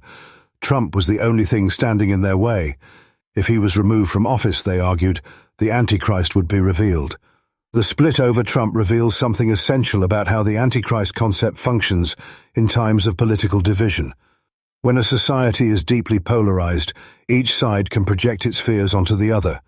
For liberals, Trump was a tyrant who threatened democracy, a man who spoke of himself in messianic terms and demanded loyalty from his followers. For conservatives, the forces arrayed against Trump were the true threat, a globalist conspiracy that sought to erase national sovereignty and religious freedom. In both cases, the Antichrist was the enemy, the force that was trying to destroy everything that was good and true. The only difference was who they believed that enemy to be. Trump was either the beast or the man who was holding the beast at bay. The framework remained the same. The only variable was who was placed inside it. The supercomputer, the beast system. What if the Antichrist is not a man at all? What if it is a system, an algorithm, a network of computers that can track every transaction, monitor every movement, and control every aspect of human life? This question has become increasingly urgent in the 21st century as technology has advanced at an exponential rate. The Book of Revelation describes a mark that is required to buy or sell, a mark that is placed on the right hand or the forehead. For centuries, this was interpreted symbolically or as a literal physical mark like a tattoo or a brand. But in the age of digital currency, biometric identification, and artificial intelligence, the mark of the beast looks less like a tattoo and more like a central bank digital currency account, a facial recognition scan, or a microchip implant. The idea of the beast as a system, rather than a person, has deep roots. In the 1970s, a project called CyberSyn was developed in Chile under the socialist government of Salvador Allende. CyberSyn was a network of telex machines connected to a central computer that allowed the government to monitor production in real time and respond to disruptions. The system was never fully implemented, but it became a symbol of the potential for technology to centralize control over the economy. For prophecy watchers, CyberSyn was a preview of the beast system, a global network that would allow the Antichrist to control who could buy and sell. In the 21st century, the infrastructure for such a system is already being built. Central banks around the world are developing central bank digital currencies, digital versions of cash that would allow governments to track every transaction, impose spending limits, and even freeze accounts without due process. The World Economic Forum in Davos, Switzerland, has promoted the idea of the Great Reset, a comprehensive plan to restructure the global economy in the wake of the COVID-19 pandemic. The figure most associated with this plan is Klaus Schwab, the founder and executive chairman of the World Economic Forum. Schwab has written extensively about the need for a new economic system that would replace capitalism with stakeholder capitalism, a system that prioritizes environmental and social goals over profit. For prophecy watchers, Schwab and the Great Reset represent the ideological foundation of the beast system. The technology required to implement the mark of the beast is already in use. In China, a social credit system assigns scores to citizens based on their behavior, and those with low scores are restricted from traveling, buying certain products, or even opening bank accounts. In several countries, biometric identification systems are being rolled out that use fingerprints, facial recognition, and iris scans to verify identity. In the United States, private companies are developing implantable microchips that can store medical information, payment data, and identification details. The technology is advancing so rapidly that what seemed like science fiction a decade ago is now being marketed as convenience and security. The shift from identifying a specific person as the Antichrist to identifying a technological system has profound implications. If the Antichrist is a person, then the end can be delayed indefinitely simply by waiting for that person to appear. But if the Antichrist is a system, then the end may already be unfolding. The infrastructure for global surveillance, cashless transactions, and centralized control is being built now, not by a single villain, but by governments, corporations, and international organizations working together. The question is not who the Antichrist is, but whether humanity is willing to accept a system that trades freedom for security, privacy for convenience, and individuality for control. The beast system does not require a throne. It requires a database, a network, and a population willing to be scanned. The AI God, Transhumanism, and the Golem. In November of 2022, a company called OpenAI released a chatbot named ChatGPT to the public. Within days, millions of people were interacting with an artificial intelligence that could write essays, compose poetry, answer questions, and even generate computer code. The responses were often indistinguishable from those of a human being. For many users, the experience was unsettling. They were interacting with something that seemed intelligent, seemed conscious, seemed almost alive. And for those who had studied biblical prophecy, the question was unavoidable. Was this the beast? Was the artificial intelligence that was suddenly capable of performing miracles of knowledge and communication the fulfillment of the prophecy that the false prophet would give life to an image that could speak? The connection between artificial intelligence and the Antichrist has been explored for decades in science fiction. But in the 2020s, it became a live theological question. The transhumanist movement, centered in Silicon Valley, advocates for the use of technology to enhance human capabilities, to merge man with machine, and ultimately to achieve immortality through digital consciousness. The leading figures in this movement, like Ray Kurzweil, the director of engineering at Google, speak of a coming singularity, a moment when artificial intelligence surpasses human intelligence and humanity is transformed. Kurzweil has written that the singularity will be a new form of creation, a new evolution, a new stage in the history of consciousness. For Christians, this language sounds uncomfortably like the language of salvation. The singularity promises eternal life, omniscience, and unity with a higher intelligence. It is a technological religion, and its high priests are the engineers of Silicon Valley. One of the most striking developments in this area has been the creation of WorldCoin, a cryptocurrency project founded by Sam Altman, the CEO of OpenAI. WorldCoin's method of distributing its currency is to scan the irises of users using a physical orb, creating a unique biometric identifier that proves the user is a human being. The orb scans the iris, assigns a digital identity, and then distributes WorldCoin tokens to the user. The stated goal is to create a universal basic income and to distinguish humans from artificial intelligences in a world where AI becomes indistinguishable from people. But for prophecy watchers, the orb is something else entirely. It is the mark of the beast. It is a biometric identifier that is required to participate in the new digital economy. It is placed on the forehead in the form of an iris scan, and it enables buying and selling. The concept of the AI god has also been explored through the idea of the golem, a creature from Jewish folklore that is made of clay and brought to life by mystical incantations. The golem serves its master, but eventually becomes uncontrollable, turning on its creator. In modern terms, the golem is the artificial intelligence that humanity has created, a golem of silicon and electricity that we are bringing to life with data and algorithms. We have given it access to our knowledge, our art, our communications, and our most intimate secrets. We are teaching it to speak, to reason, and to create. And we are beginning to wonder whether it will serve us or whether we will end up serving it. The question of who is the Antichrist may soon be replaced by a different question. Is the Antichrist the creator or the creation?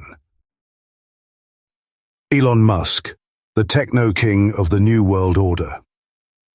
There is one figure who stands at the intersection of almost every technological development that prophecy watchers find significant. His name is Elon Musk. Musk is the founder of SpaceX, the company that is building the largest rocket ever created and planning to colonize Mars. He is the founder of Tesla, the company that is leading the transition to electric vehicles. He is the founder of Neuralink, the company that is developing brain-computer interfaces that will allow humans to control computers with their thoughts. He is the owner of X, formerly Twitter, the platform that serves as the global town square. And he is the creator of Starlink, a constellation of more than 5,000 satellites that is providing high-speed internet to every corner of the Earth. Musk is not just a businessman. He is the architect of the infrastructure that could enable the beast system. For those who see the Antichrist as a technological system, Musk is its builder. Starlink is a space-based global internet that is independent of ground infrastructure. In a world where governments can shut down fiber optic cables and cell towers, Starlink can continue to operate. It is the ultimate communication network, and it is controlled by a single private company. Musk has demonstrated that he can decide who gets access to Starlink and who does not. During the war in Ukraine, he reportedly restricted Ukrainian access to Starlink in areas where they were planning to attack Russian forces. For prophecy watchers, this was a preview of the power that the beast will have over global communication. The one who controls the internet controls the flow of information, and the one who controls the flow of information controls the world. Neuralink, Musk's brain implant company, has already successfully implanted chips in human subjects. The goal is to allow people to control computers with their thoughts, to restore mobility to the paralyzed, and eventually to achieve what Musk calls symbiosis with artificial intelligence. The chip is implanted in the skull, with electrodes reaching into the brain. It is placed in the head. For those who have read the Book of Revelation, the language is impossible to ignore. The mark of the beast is placed on the forehead or the right hand. Neuralink is a device placed in the skull that enables the user to interact with the digital economy. It is not yet a requirement, but the trajectory is clear. As technology advances, the line between human and machine will blur, and those who refuse the implant may find themselves unable to participate in a world that has moved entirely to digital control. But Musk is not only a builder of technology, he is also a polarizing figure who has cultivated a messianic following. His fans treat him as a visionary who will save humanity from itself, who will make us a multiplanetary species and protect us from the dangers of artificial intelligence. His critics see him as a tyrant in the making, a man who buys platforms, manipulates markets, and imposes his will on governments. The question of whether Musk is the Antichrist or the restrainer is fiercely debated in online prophecy communities. Some point to his role in Starlink and Neuralink as evidence that he is building the infrastructure for the beast system. Others argue that he is the Catachon, the one who is holding back the forces of chaos, using his technology to preserve freedom and prevent the rise of a global government. What is undeniable is that Musk represents a new kind of power. He is not a political leader. He does not hold elected office. But he controls more communication infrastructure than any government. He is building the rockets that will establish humanity's presence in space. He is developing the technology that could merge human consciousness with artificial intelligence. He is, in the eyes of his followers, a secular messiah who will lead humanity to a new age. And for those who believe that the Antichrist will be a figure of immense technological and economic power rather than political power, Musk is the most plausible candidate to emerge in the 21st century. Whether he is the beast or the builder of the beast's kingdom, his fingerprints are on every major technological development that could enable the final world system. Nostradamus's three Antichrists, the first two. While the Bible has been the primary source for Antichrist speculation, it is not the only source. In the 16th century, a French astrologer named Michel de Nostradamus, known to history as Nostradamus, wrote a collection of prophecies that would rival the Bible in their influence on the popular imagination. Nostradamus published his prophecies in the form of quatrains, 4-line poems grouped into sets of 100 called centuries. The language was deliberately obscure, filled with anagrams, mythological references, and coded names. But the central theme of his work was the coming of a series of great rulers who would bring destruction to the world. He called them the three Antichrists, and he predicted that they would appear in sequence, each one worse than the one before. The first Antichrist, according to Nostradamus, was a man who would be born near Italy and who would rise to power through military conquest. He would be a man of low birth who would become emperor and would spread his empire across Europe. In the centuries after Nostradamus wrote, interpreters identified this figure as Napoleon Bonaparte. They pointed to quatrains that mentioned the names Pau, Ney, and Laurent, which they argued were anagrams of cities in southwestern France where Napoleon's family was from. They noted the reference to an emperor born near Italy, and they calculated that Napoleon was born on the island of Corsica, which had only recently become French and was culturally Italian. Napoleon's rise from obscure Corsican noble to emperor of the French seemed to fit the pattern perfectly. His conquests across Europe, his imprisonment of the Pope, and his eventual defeat and exile were all seen as the fulfillment of Nostradamus's prophecies.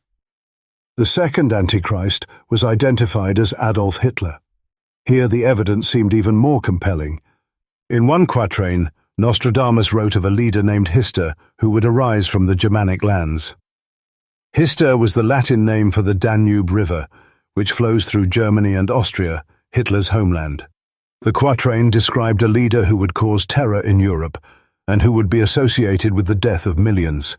Hitler's rise in the 1930s, his annexation of Austria and Czechoslovakia, his invasion of Poland, and his eventual defeat in 1945 were all interpreted as the fulfillment of Nostradamus's prophecies.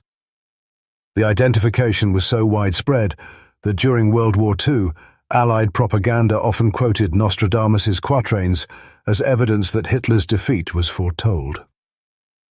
What is striking about Nostradamus's prophecies is how they were interpreted after the fact. Nostradamus did not name Napoleon or Hitler. He wrote in vague, symbolic language that could be applied to many different figures. But the interpreters who read his quatrains after the events had occurred found ways to make the language fit. The names Pau, Ney, and Laurent were said to be anagrams of cities associated with Napoleon. Hister was said to be a coded reference to Hitler. The fact that Napoleon was not born near Italy but on an island that was Italian in culture was close enough.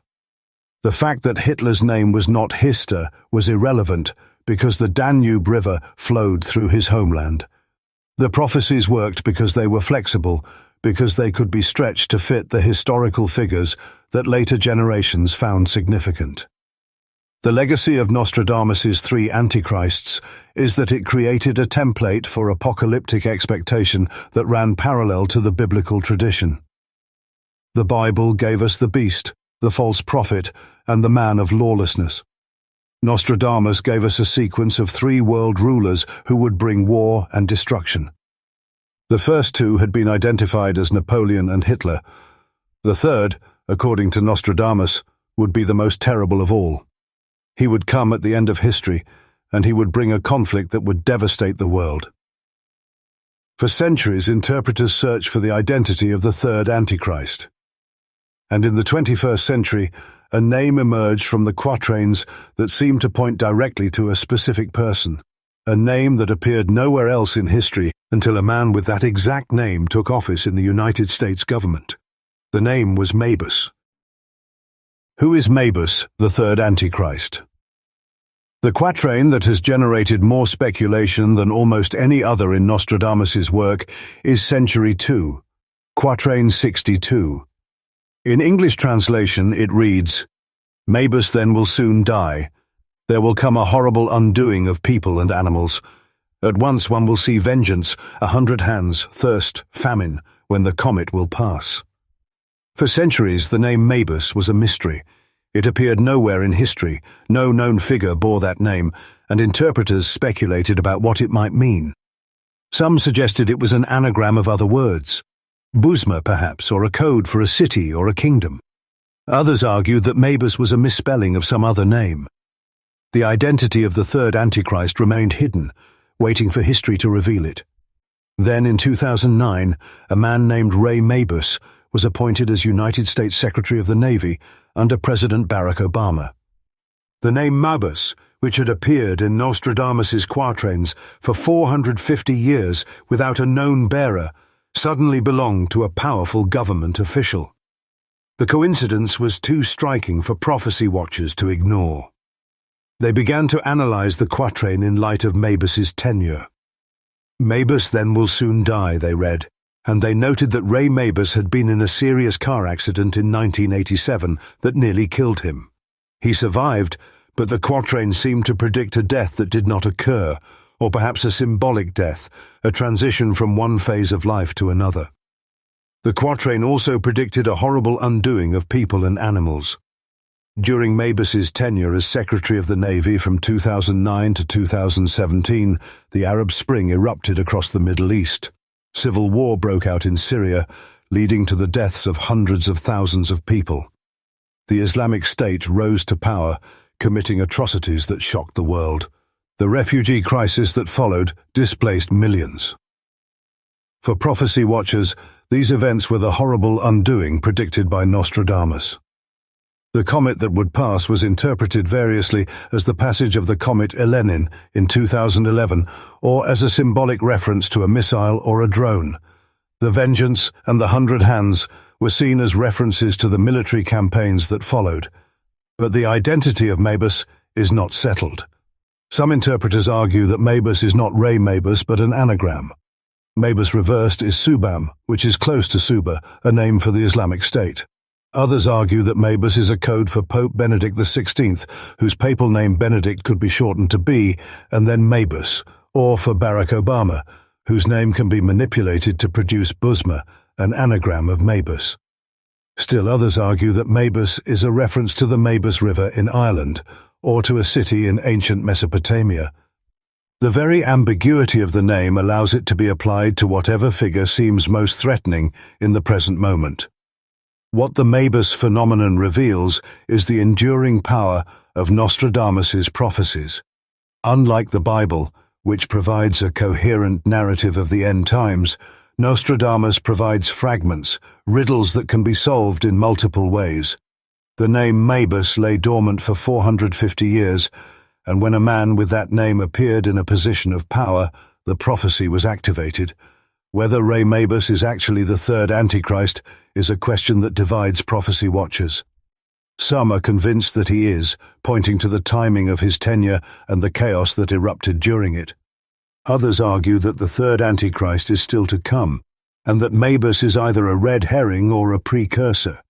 What is certain is that the search for Mabus will continue, because the prophecy promises that the third Antichrist will be the most terrible of all, and in a world that seems increasingly unstable, the expectation that a final world ruler is about to appear has never been stronger. The Third Temple Prophecy. There is a plot of land in the old city of Jerusalem that is the most contested piece of real estate on earth. It is known to Jews as the Temple Mount, the site where the first and second temple stood for nearly 1,000 years. It is known to Muslims as the Haram al-Sharif, the noble sanctuary, home to the Dome of the Rock and the Al-Aqsa Mosque. For almost 1,400 years, the site has been under Muslim control, and for most of that time, Jews were forbidden from praying there. But since the Six-Day War in 1967, Israel has controlled the area, and the question of who will ultimately control the Temple Mount has become one of the most explosive issues in world politics. For millions of evangelical Christians, the Temple Mount is not just a political flashpoint, it is the key to the end times. If the third temple is built on that site, they believe, the Antichrist will soon reveal himself. The prophecy that drives this expectation comes from several places in the Bible. In the book of Daniel, the prophet describes a ruler who will make a covenant with many for 7 years, and then in the middle of that period, he will put an end to sacrifice and offering and set up an abomination that causes desolation. The traditional interpretation is that this ruler will desecrate a rebuilt Jewish temple in Jerusalem. In the New Testament, Jesus warns his followers that when they see the abomination of desolation standing where it does not belong, they should flee. And the Apostle Paul writes that the man of lawlessness will set himself up in God's temple, proclaiming himself to be God. For those who take these prophecies literally, the rebuilding of the third temple is not a hypothetical. It is a prerequisite for the end of the world. The movement to rebuild the temple began in earnest in the 1970s with the formation of the Temple Mount Faithful, a group led by a man named Gershon Salomon. Salomon had fought in the Six-Day War and had seen Israeli paratroopers reach the Temple Mount. He believed that the capture of the site was a divine signal that the time had come to rebuild the temple. For decades, the Temple Mount Faithful attempted to lay a cornerstone for the third temple, only to be blocked by Israeli police, who feared the reaction from the Muslim world. In 1995, the group managed to bring a 3-ton cornerstone to the gates of the old city, but it was confiscated. The Israeli government, under Prime Minister Yitzhak Rabin, made it clear that any attempt to change the status quo on the Temple Mount would not be tolerated. Rabin's assassination later that year by a Jewish extremist who opposed his peace efforts was seen by some as a sign of the deep divisions that the temple issue creates. Today, the most significant organization working toward the rebuilding of the temple is the Temple Institute, located in the Jewish quarter of Jerusalem's Old City. The Temple Institute has spent decades preparing for the day when the temple will be rebuilt. They have recreated the golden menorah that stood in the ancient temple, a massive candelabrum made of pure gold that is now on display in their museum. They have woven the priestly garments, crafted the incense used in the temple rituals, and even bred a red heifer, the rare cow whose ashes are required for purification rituals described in the Book of Numbers. The red heifer is crucial because without it, the temple cannot be consecrated.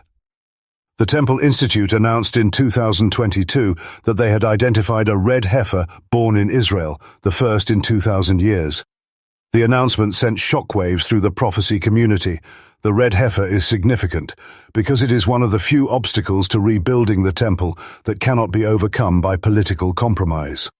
The ritual described in the Old Testament requires the ashes of a red heifer to purify those who will serve in the temple. Without a red heifer, the temple cannot be consecrated. For 2,000 years, no red heifer had been born in Israel that met the strict requirements. The animal must be entirely red, with no more than 2 non-red hairs, and it must never have been yoked. The Temple Institute's announcement that a red heifer had been born was greeted with celebration by those who believe the end is near. The heifer was taken to a special facility where it would be raised until it was old enough to be sacrificed. If the heifer remains pure until that time, the way will be open for the purification rituals that precede the rebuilding of the temple. The question that haunts this entire discussion is political. The Temple Mount is currently under the control of the Islamic Waqf, the religious trust that administers the site. The Dome of the Rock and the Al-Aqsa Mosque stand where the temple once stood. Any attempt to build a Jewish temple on the site would almost certainly trigger a war that could engulf the entire region. But for prophecy watchers, that is precisely the point. The Antichrist, they believe, will be the one who brokers the deal that allows the temple to be built. He will make a 7-year covenant that guarantees peace and security, and in exchange, Israel will be allowed to rebuild its temple. Then 3.5 years later, he will break the covenant, enter the temple, and declare himself to be God. The question that haunts Jerusalem is not whether the temple will be rebuilt, but who will be the figure who makes it possible. King of the North prophecy. While many prophecy watchers focus their attention on Rome and the European Union, a growing number are looking in a different direction. They are looking east, toward the ancient empires of Assyria and Babylon, toward the nations that border the Euphrates River, toward the modern states of Turkey, Iran, and Syria. Their guide is not the book of Revelation, but the book of Daniel, specifically the 11th chapter, which contains one of the most detailed and confusing prophecies in the entire Bible. Daniel chapter 11 describes a series of wars between two powers, the king of the south and the king of the north. For centuries, interpreters struggled to identify these powers. In the 20th century, a consensus emerged that the king of the south was Egypt and the king of the north was Syria, the region of the Seleucid Empire. But a new generation of prophecy teachers is arguing that the prophecy has a dual fulfillment, an ancient fulfillment in the wars between the Ptolemies and the Seleucids, and a future fulfillment in a war between a coalition of Arab nations and a revived empire based in what was once Assyria. The key figure in this interpretation is Antiochus IV Epiphanes, the Seleucid king who ruled from 175 to 164 BC. Antiochus is the historical prototype of the Antichrist. He invaded Jerusalem, desecrated the temple by setting up an altar to Zeus and sacrificing pigs on it, and attempted to force the Jews to abandon their religion. His persecution sparked the Maccabean Revolt, which is celebrated every year during the holiday of Hanukkah. For prophecy watchers, Antiochus is a type, a foreshadowing of the Antichrist who will come at the end of history. And the region from which Antiochus came, the region of ancient Assyria, is the region from which the final Antichrist will arise. Modern interpreters have identified the modern nation that most closely corresponds to ancient Assyria as Turkey. The Ottoman Empire, which ruled much of the Middle East for 600 years, was centered in Anatolia, the heartland of ancient Assyria. The current president of Turkey, Recep Tayyip Erdogan, has pursued policies that many see as neo-Ottoman. He has restored Ottoman imagery, promoted Turkish nationalism, and sought to extend Turkey's influence across the Middle East. In 2020, he converted the Hagia Sophia, the great cathedral of Constantinople that had been a museum for nearly a century, back into a mosque. The Hagia Sophia was the largest Christian church in the world for nearly 1,000 years. Its conversion into a mosque was a symbolic act that signaled Erdogan's ambition to lead the Muslim world. For prophecy watchers, it was also a sign that the king of the north is rising. The prophecy in Daniel chapter 11 describes the king of the north as a figure who will invade the land of Israel, desecrate the temple, and ultimately come to a terrible end. Some interpreters see this as a reference to a future war in which a coalition led by Turkey, Iran, and Syria will attack Israel. Others see it as a reference to a leader who will emerge from this region, a man who will claim to be the Mahdi or the Messiah of Islam and who will unite the Muslim world against Israel and the West. The fact that Erdogan has positioned himself as a defender of the Palestinian cause has clashed with Israel over the Gaza flotilla incident and has sought to revive the prestige of the Ottoman Caliphate makes him a compelling candidate for this role. But the Assyrian connection is not limited to Turkey. The book of Ezekiel describes a figure called Gog from the land of Magog who will lead a coalition of nations against Israel. Ezekiel identifies the nations in this coalition as Persia, which is modern Iran, Kush, which is Sudan, Put, which is Libya, and Gomer and Beth Togarmah, which are often identified with Turkey and the Central Asian republics. The coalition described in Ezekiel is remarkably similar to the coalition that many prophecy watchers believe will attack Israel in the last days. Iran, with its nuclear ambitions and its rhetoric of wiping Israel off the map, is seen as the leader of this coalition. Turkey, with its military power and its historical claims to the region, is seen as a key ally. And Syria, with its long conflict with Israel, is seen as a willing participant. The identification of the King of the North with modern Turkey and Iran represents a significant shift in prophecy interpretation. For much of the 20th century, the King of the North was identified as Russia. The Cold War provided a convenient framework for interpreting Ezekiel's prophecy about a northern invader. But the collapse of the Soviet Union and the rise of Islamic extremism as the primary threat to Israel have led many interpreters to look south and east rather than north. The King of the North is not Moscow, they argue, but Ankara and Tehran. And the war that will trigger the end of the world will not be a confrontation between superpowers, but a regional conflict centered on the Middle East, a conflict that will draw in the nations of the world and set the stage for the appearance of the Antichrist. Preterism explained, did the Antichrist already come? What if all of this speculation about future Antichrists is completely unnecessary? What if the Antichrist already came, and he was defeated, and the prophecies about the end of the world were fulfilled in the 1st century? This is the view of a school of interpretation known as Preterism, from the Latin word praeter, meaning past. Preterists argue that the prophecies of Daniel, the Olivet Discourse of Jesus, and the Book of Revelation were not predictions about events thousands of years in the future. They were predictions about events that were about to happen in the 1st century, and they were fulfilled in the destruction of Jerusalem in 70 AD. According to this view, the Antichrist was not a future world ruler, but a specific historical figure who opposed God's people in the 1st century. And the most likely candidate is the man we have already encountered, the one whose name adds up to 666, the one who burned Christians in his gardens, the one whose return was expected by the early church. Nero. The Preterist case is built on a careful reading of the New Testament in its historical context. Jesus, in the Olivet Discourse recorded in Matthew chapter 24, tells his disciples that the temple in Jerusalem will be destroyed, and he warns them that when they see the abomination of desolation standing in the holy place, they should flee to the mountains. The abomination of desolation is a reference to Daniel's prophecy about a desecration of the temple. The Roman general Titus, who besieged Jerusalem in 70 AD, placed the standards of the Roman legions, which bore the images of eagles and pagan deities, in the ruins of the temple. For Preterists, this is the abomination of desolation. The Roman army, with its pagan standards, was the desolating sacrilege that Jesus warned about, and the followers of Jesus who heeded the warning fled the city before it was destroyed. The historian Josephus, who witnessed the siege of Jerusalem, provides a detailed account of the horrors that followed. The city was reduced to rubble. The temple was burned to the ground. More than 1 million Jews were killed, and tens of thousands were taken into slavery. For Preterists, this was the Great Tribulation that Jesus predicted, the worst disaster in human history up to that point. And the figure responsible for it was not Nero, who had already died in 68 AD, but the Roman Empire itself, embodied in the generals and emperors who carried out the destruction.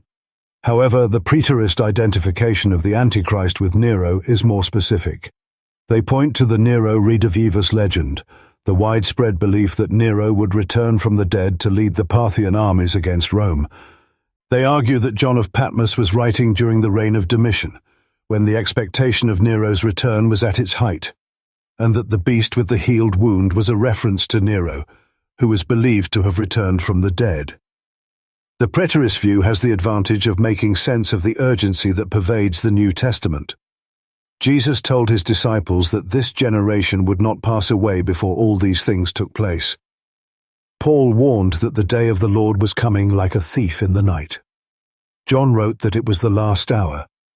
If the prophecies were about the destruction of Jerusalem in 70 AD, then the urgency was justified. The events happened within the lifetime of those who heard Jesus speak. The early Christians were not waiting for a distant future. They were watching the Roman armies gather around Jerusalem, and they knew that the end of the age was at hand. But the Preterist view raises as many questions as it answers. If the prophecies were fulfilled in 70 AD, then what about the promise of Christ's return?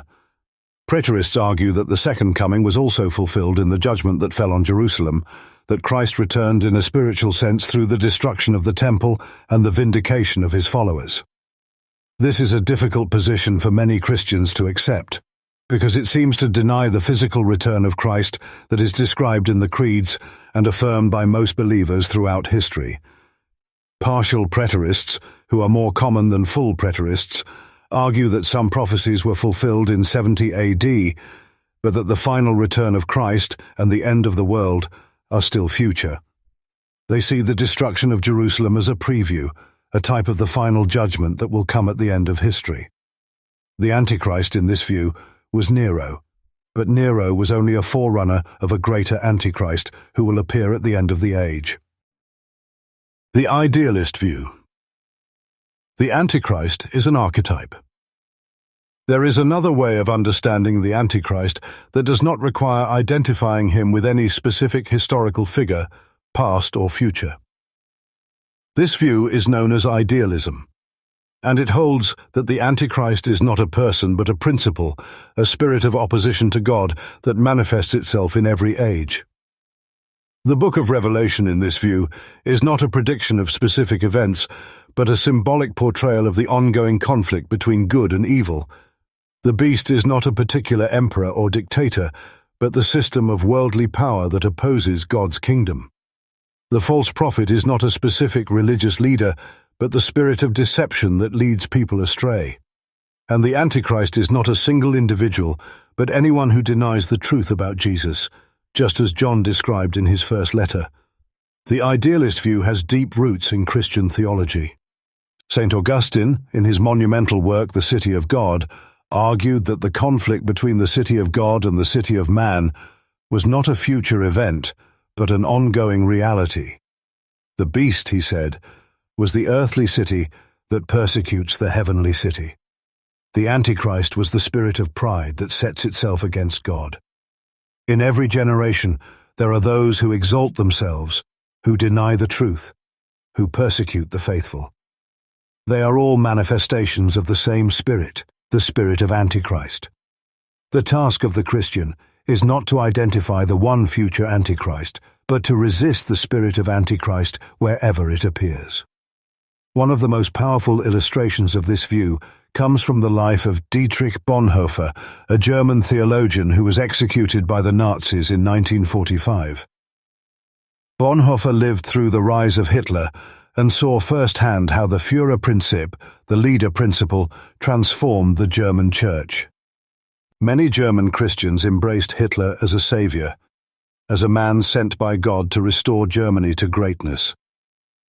They reinterpreted Christianity to fit Nazi ideology, creating a movement called the German Christians that rejected the Old Testament, denied the Jewishness of Jesus, and celebrated the Aryan race.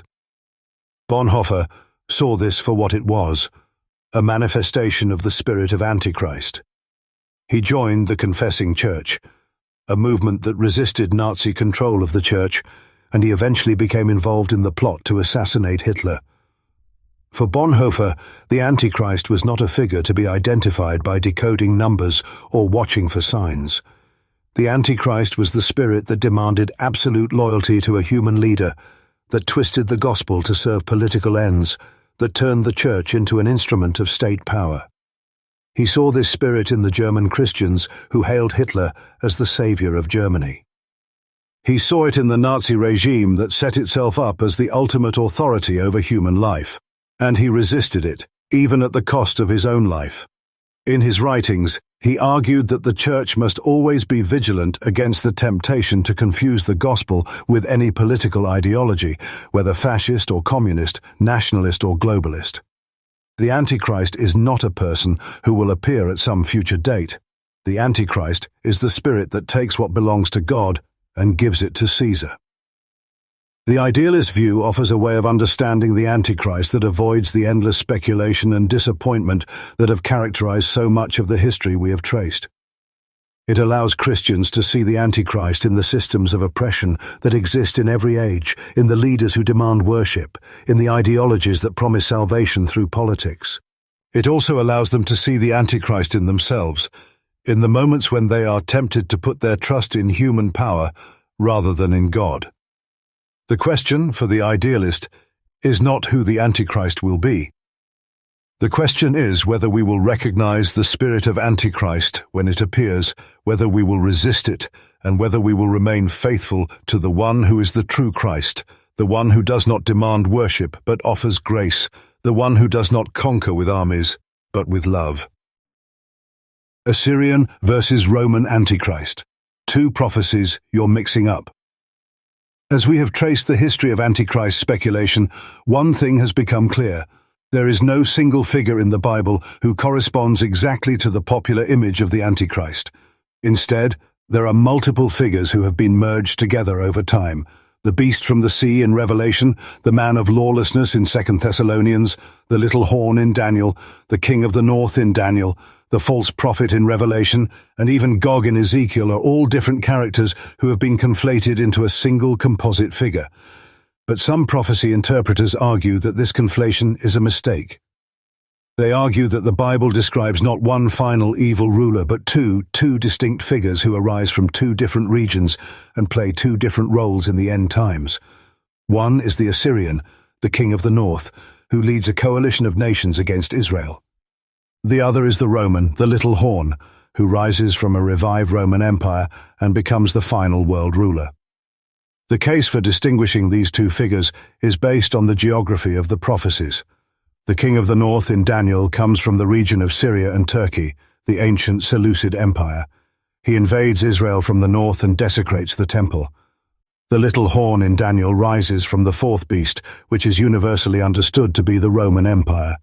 He speaks boastful words, wages war against the saints, and attempts to change times and laws. The Gog of Ezekiel comes from the far north, from a land that many identify as Russia or the Central Asian republics. He leads a coalition of nations against Israel and is destroyed on the mountains of Israel. The beast from the sea in Revelation rises from the abyss and receives his power from the dragon. He is associated with the number 666 and with the worship of his image. Modern prophecy interpreters who distinguish these figures argue that the Assyrian, or the king of the north, is a regional power who will attack Israel in the last days. He may be the leader of Turkey, Iran, or a coalition of Muslim nations. He will be defeated by divine intervention, perhaps by the same earthquake and hailstones described in Ezekiel, or perhaps by the returning Christ. The Roman, or the little horn, is a European leader who will rise from a revived Roman Empire, which many identify with the European Union. He will make a 7-year peace treaty with Israel, allowing the rebuilding of the temple. Halfway through that period, he will break the treaty, enter the temple, and declare himself to be God. He will rule the world through economic control, requiring all people to receive his mark. He will be defeated by the return of Christ at the end of the tribulation. The distinction between these two figures has practical implications for how prophecy watchers interpret current events. Those who focus on the Assyrian watch Turkey and Iran. They track Erdogan's rhetoric about restoring the Ottoman Empire. They monitor Iran's nuclear program and its threats against Israel. They see the coalition of nations described in Ezekiel as forming before their eyes. Those who focus on the Roman watch the European Union. They track the integration of European political and military institutions. They look for the emergence of a charismatic leader who can unite the continent. They see the Abraham Accords, the normalization agreements between Israel and several Arab nations, as the foundation for the 7-year covenant that the Roman Antichrist will make with Israel. The question of which figure is the Antichrist may seem like an academic debate, but it has real consequences.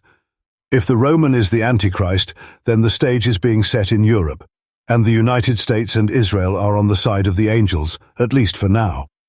If the Assyrian is the Antichrist, then the threat is from the East, and the European Union may be the restraining force that holds back the chaos. The answer is not clear, and it may be that the biblical authors were not as systematic as modern interpreters want them to be. The book of Daniel describes empires that rise and fall, and the book of Revelation weaves together images from Daniel and from contemporary politics to create a vision that speaks to every generation. The Antichrist may be both a regional tyrant from the east and a global ruler from the west. He may be a single figure who embodies both roles, or he may be a pattern that repeats throughout history, a spirit that manifests in different forms in different times and places. Who is the false prophet? The Antichrist, if he exists, does not act alone. The book of Revelation describes a second beast rising from the earth who exercises all the authority of the first beast on its behalf. This second beast performs great signs, making fire come down from heaven, and it deceives the inhabitants of the earth. It forces people to worship the first beast, and it prevents anyone from buying or selling unless they have the mark of the beast. This figure is known as the false prophet, and he is the religious counterpart to the political Antichrist. If the Antichrist is the political leader who demands worship, the false prophet is the religious leader who convinces the world to give it. The false prophet has been identified with many figures throughout history. Medieval Christians identified him with Muhammad. Protestant reformers identified him with the Pope. In the modern era, some have identified him with the leaders of the ecumenical movement, who seek to unite all religions into a single global faith. Others have pointed to specific religious leaders who seem to have global influence, such as Pope Francis, who has been praised by world leaders and has spoken about the need for a global authority to address climate change and inequality. Traditionalist Catholics, who reject the reforms of the Second Vatican Council, have sometimes identified Pope Francis as the false prophet, arguing that he is leading the Church into apostasy.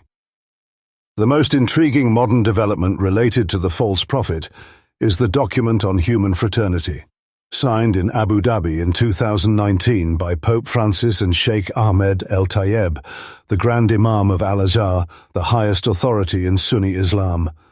The document called for peace, dialogue, and cooperation between religions. It affirmed the common origin of all people and called for the protection of religious freedom. For many, this was a positive step toward interfaith understanding. But for prophecy watchers, it was something else entirely. It was a step toward a one-world religion, a global system of belief that would unite the world under a single spiritual authority.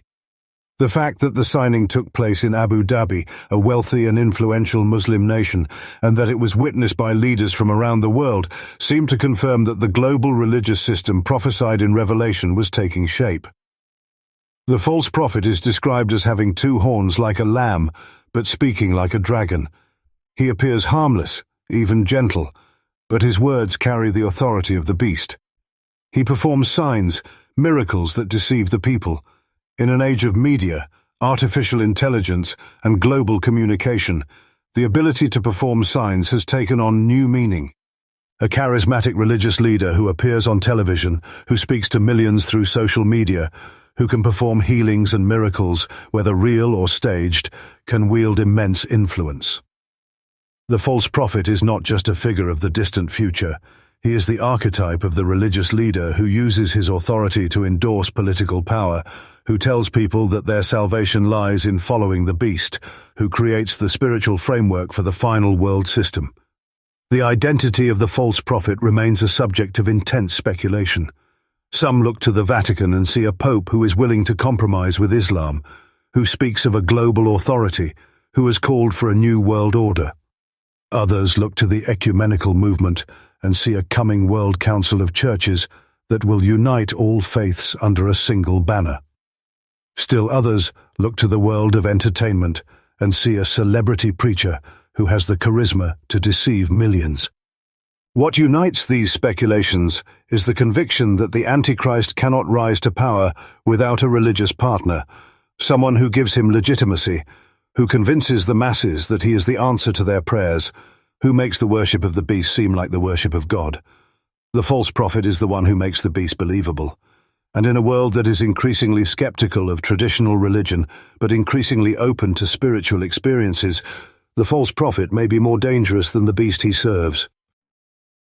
How to identify the Antichrist. We have now traced the Antichrist through 28 points of history, from the 1st century to the 21st. We have seen him in Roman emperors and medieval conquerors, in revolutionary generals and totalitarian dictators, in Cold War statesmen and modern technologists. We have seen him in the pages of the Bible and in the quatrains of Nostradamus. We have seen him as a person, as a system, as a spirit, and as an archetype. And through all of this, one question has remained unanswered. If the Antichrist is alive today, how would we know? What are the criteria that would allow us to identify him with confidence? The answer lies in the prophecies we have examined, but it requires us to separate the essential characteristics from the cultural interpretations that have accumulated over 2,000 years. The first criterion is origin. The Antichrist, according to the prophecies of Daniel and Revelation, will rise from a revived Roman political structure. This does not necessarily mean Italy or even Europe. It means a political entity that inherits the legacy of the Roman Empire, a confederation of nations that exercises global influence. For most of the 20th century, this was identified with the European Union. In the 21st century, some have suggested that the United States, as the inheritor of Western civilization, could also fit this description. The key is not geography, but structure. The Antichrist will rise from a system that combines political power, economic influence, and military might. He will be a leader of that system, not an outsider who conquers it. The second criterion is the covenant. The Antichrist will broker a 7-year peace treaty involving Israel. This is one of the most specific prophecies in the Bible. The treaty will guarantee Israel's security and allow for the rebuilding of the temple. In the middle of the 7-year period, the Antichrist will break the treaty and desecrate the temple. The Abraham Accords, signed in 2020 between Israel and several Arab nations, are seen by many as the foundation of this covenant. But the Accords are not yet a 7-year treaty, and they do not involve the temple. The covenant is still future, and whoever brokers it will be a candidate for the Antichrist. The third criterion is blasphemy. The Antichrist will enter a rebuilt temple in Jerusalem and declare himself to be God. This is the moment that will reveal him beyond any doubt. It is also the moment that will trigger the final war. The Antichrist may be a political leader, a religious leader, or a technological figure. But if he does not enter a rebuilt Jewish temple and claim divine status, he cannot be the Antichrist of biblical prophecy. This criterion eliminates many of the candidates we have examined. Napoleon did not enter the temple. Hitler did not. Kissinger did not. Gorbachev did not. The temple has not been rebuilt, and until it is, the Antichrist cannot fulfill the most specific prophecy about him. The fourth criterion is death and resurrection. The Antichrist, according to Revelation, will suffer a fatal wound that is healed, and the world will marvel and follow the beast. This is one of the most puzzling details in the prophecy. Some interpret it literally, expecting the Antichrist to be assassinated and then miraculously revived. Others see it symbolically, representing the collapse and revival of the political system from which the Antichrist arises. In the modern era, the attempted assassination of Donald Trump in 2024 and his survival was seen by some as a fulfillment of this prophecy. Others saw it as a coincidence. The healing of the wound is a sign that will be unmistakable, not something that can be interpreted in multiple ways. The fifth criterion is economic control. The Antichrist will institute a system in which no one can buy or sell without receiving his mark. This is the most technologically plausible of the prophecies. The infrastructure for a cashless economy, biometric identification, and global surveillance is already being built. Central bank digital currencies, facial recognition systems, and implantable microchips are all in development. The question is not whether such a system can be built. It is whether it will be mandatory. If a global leader emerges who requires all people to accept a digital identity in order to participate in the economy, and if that identity is associated with worship of that leader, then the prophecy will be fulfilled. So, who are the front-runners based on this checklist? In the political realm, the candidate who has been most frequently named in recent years is Donald Trump. His supporters see him as the Cyrus who will protect Israel and build the temple. His detractors see him as the beast who demands loyalty and will broker a false peace. In the technological realm, Elon Musk is building the infrastructure that could enable the mark of the beast, and he has the cult of personality that could support a claim to divinity. In the religious realm, Pope Francis has the global authority to endorse a political leader and to shape a one-world religion. In the geopolitical realm, Recep Tayyip Erdogan has the ambition to restore an empire and the location to be the king of the north. But the truth is that none of these figures fully fits the checklist. The temple has not been rebuilt. The 7-year covenant has not been signed. The fatal wound has not been healed in a way that commands global worship. The economic system is not yet mandatory. The Antichrist, if he exists, is still waiting in the wings. Or perhaps he has already come and gone, as the Preterists believe. Or perhaps he is not a person at all, as the Idealists believe. Or perhaps he is a composite figure who will only be recognized in retrospect when the events he set in motion have already unfolded. The question of who is the Antichrist has haunted humanity for 2,000 years. It has been answered in every generation, and every answer has been wrong. Perhaps the real question is not who the Antichrist is, but why we keep looking for him. Why we keep projecting our fears onto the powerful figures of our own time. Why we keep hoping that the chaos of history will resolve itself into a single story with a single villain and a single ending. The search for the Antichrist is not just a search for a person. It is a search for meaning, in a world that often seems to be spinning out of control. And that search, more than any candidate, is the one constant in the history we have traced. Who do you think is the Antichrist? Is it a name we covered, someone we missed, or do you believe it's not a person at all but a system? Drop your answer in the comments below. And if you think we left out a candidate that deserves a spot on this list, let us know. We read all comments. Please hit the like button. And if you really want to help the channel, press the hype button. It tells YouTube that this is the kind of deep historical content you want more of. Subscribe if you haven't already, and ring the bell so you don't miss the next one. Thanks for watching. We'll see you in the next video.